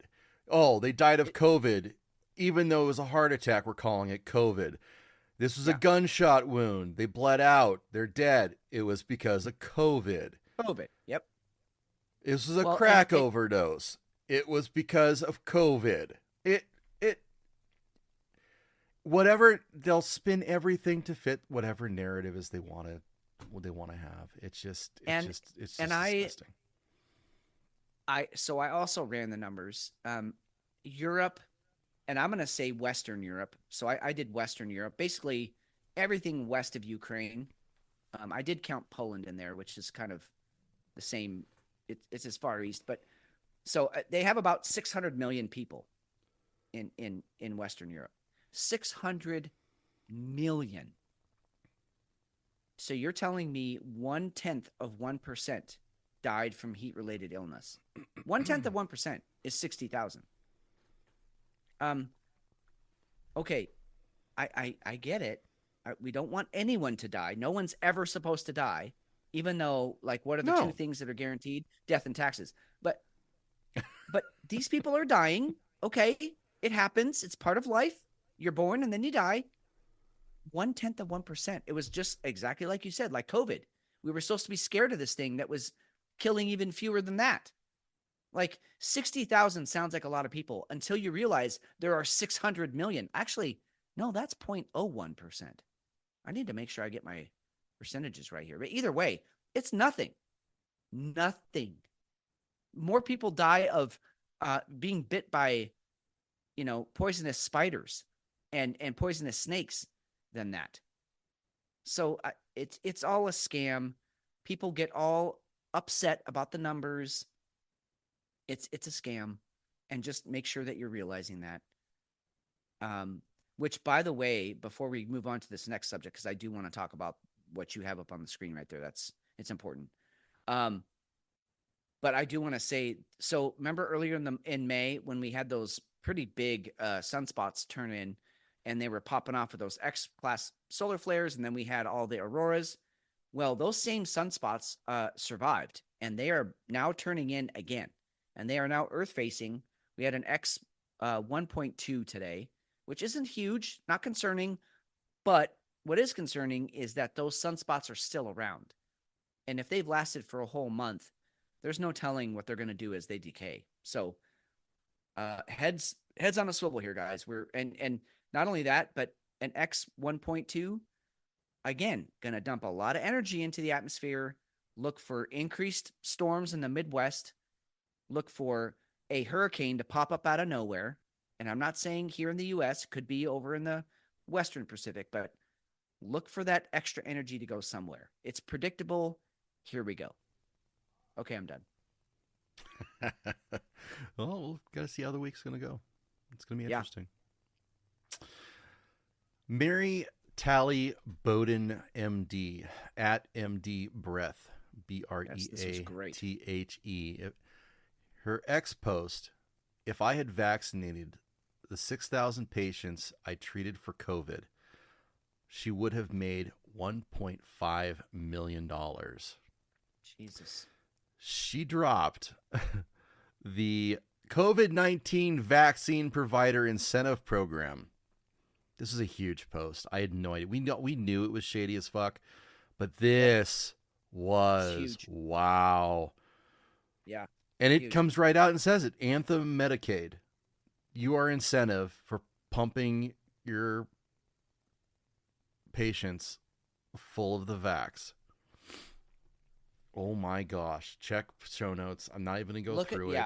I will just tell you, bonuses. Oh yeah. How you can qualify for a bonus. If your patient, fuck it, we're going to do this. If your patient meets the below thresholds for vaccination with at least one dose by September 1st, 2021, you'll receive the initial incentive payment based on the following rates. It ranges from 30% to 75% of vaccinated members. 30%, if you get 30%, you're going to get $20 bonus per vaccinated patient. If you get 75%, if you're shilling it, like you're just like, hey, this is the greatest thing ever. It's going to save you everything. It's going to cure cancer. It's everything. It's amazing. $125 bonus per vaccinated member if you achieve 75%. The final incentive, payment is calculated based on members who are newly vaccinated between September 1st, 2021 and December 31st, 2021. Okay, so we're talking like just 3 months. If your practice meets the below thresholds for vaccination with at least one dose by December 1st, 2021, you will receive the final incentive payment. It's like selling cars. 30%. Totally is. Again, 30% exactly what I was going to say. Of your members vaccinated to 75%. This is a 3-month period. If you crank out 75% of your members being vaccinated, $250 per newly vaccinated member. How can you as a medical professional, and I'll just say as a doctor, you take the Hippocratic Oath, like do no harm. How can you look at something like this? This is an official document. It's a memo, an official memo. How can you read something like this and be like, that money looks pretty good. I don't know a fucking thing about these vaccines, but that money looks pretty good. And, if I lose a few patients here and there, I get to pay off my fucking student loans. So, yeah, let's do it. The ethics, guys, we have lost the ethics of medicine. We have lost the ethics of law, of being a lawyer. We've lost the ethics all across our whole nation. I mean, I guess that's the theme of tonight's show is like, do ethics even matter anymore? Because freedom of speech should be an ethic. That should be like, hey, look, I don't agree with what you're saying, but I'm willing to hear you out. Or at least I'm going to protect your right to say it. And that's gone. The law has been distorted with Trump. And now we have this with the medical profession, people who are supposed to be there to have our best interest in mind, but they're being paid to pump something that we may or may not want or need. Unbelievable. This was also a big story. I think in any other week when we didn't have everything else that we had, this would have been a bigger, it would have been a big story for us. But God damn, there's just so much happening all the time. But I'm glad you brought that up because it's a big one. And guys, go out there, look at this. It's sick. It's sick. This came from a major healthcare provider. I feel like Tyler Durden in Fight Club when he's sitting next to that gal on the airplane and he's telling her, about how they decide whether or not they're going to issue a recall on a car or not. And she's like, does this happen a lot in your car company? And he's like, more than you would believe. And here we are with fucking medicine. This is happening. It's insane. It's a money issue, period. Crazy. So we don't have to get into the other three things we've got, because I think this is going to be a reoccurring theme over the next few months. One, you have the bird flu. We've got a company that's cranking out 4.8 million doses of vaccine. Yep. So be ready for that. A study broke that PCR tests, when everybody got out there and they got in line. I was there. I did it. I did it a number of times because I wanted to go back to work. Yeah. The lines where they shoved the stick up your nose and like swabbed it and then took your DNA, which that's already been proven. The PCR tests were 97% inaccurate. 97%, 3% accuracy. Well, we knew that when people started testing their OJ and their tap water, and there was a few other things. Someone dipped it in a raw egg that they had just opened, and they all came up positive. Yep. Yeah, and it's like, okay, what the fuck's happening here? We also have that broke out, and I think this is going to come out over the next few weeks too. And I kind of, if you were going to look at the stuff that's happened over the last couple of weeks between Supreme Court justices who have been targeted and the Trump stuff and all the Ukraine stuff, you've got a Fauci cover-up that's happening that it's coming out that they got rid of emails. They went and used Proton emails, which they're anonymous, to go ahead and relay information to each other. So you can't go back and do a Freedom of Information Act to go ahead and get that information. You've got that cover-up that's going on. And let's not forget, Trump wants to prosecute Fauci too. So, I'm just saying. All right, let's get the final thoughts.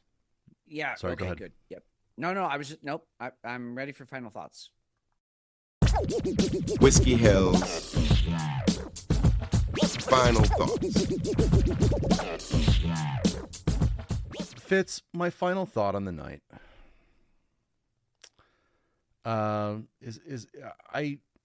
you nailed it with ethics. I think there's something to having a soul and being just a genuine person that wakes up in the morning and isn't trying to forget that there's other people around them.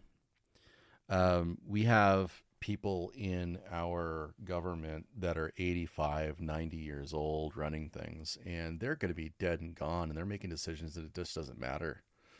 They don't care. They're making sure that they do everything they need to make sure that the checks cash, whatever they signed up for, whatever they got blackmailed for. They're making sure that they do their end of things, so that when they die, they nothing's bad's gonna happen between now and when they die. They don't have any kind of ethics, any kind of care about making sure that we have a stable union, a country that's thriving, that can go on for another 250 years. We don't have people who want to drive this car to the finish line. They are perfectly willing to let go of the wheel, and wherever it goes, it goes. So I think getting back to the ethics and getting back to the humanity is incredibly important. Agreed. I my final thought is, I spoke earlier about something that I learned today. I learned another thing too. Not too long before the show, when I originally went to college, I went for a psychology degree, and so and my favorite fucking class was abnormal psychology, because we got into all the freaks, all the weird shit that can happen to a brain to make a person, just do some weird stuff. I never heard of this before, but I just learned it, today, and it's called the Alice in Wonderland syndrome, and the person suffers from a problem with perception, specifically that they can't judge the size of certain objects.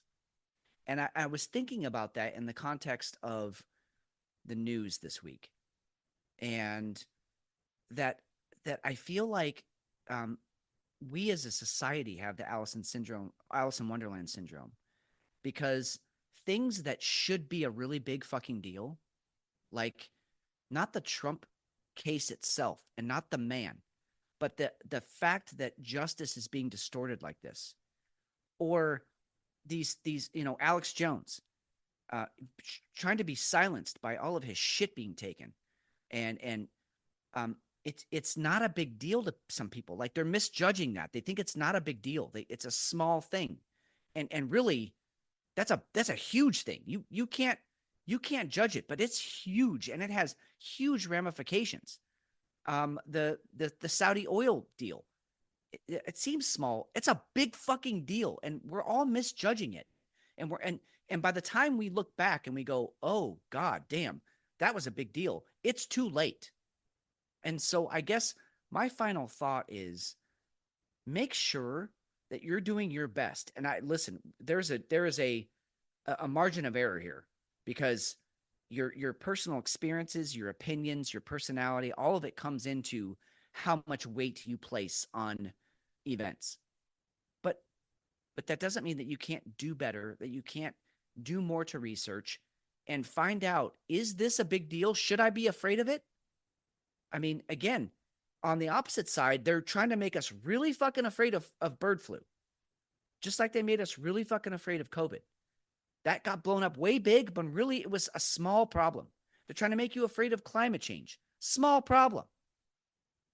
And so you have to do your best to keep everything in the proper perspective.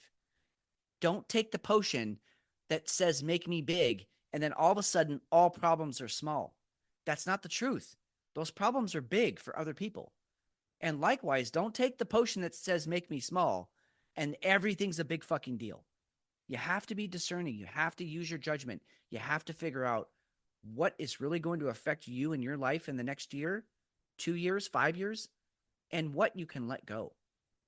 And so that was just one of my final thoughts. I first of all, it's kind of a cool syndrome. Like, I kind of want to meet somebody that has this. But secondly, like, I think we all to some degree suffer with it, because we don't know what to believe anymore.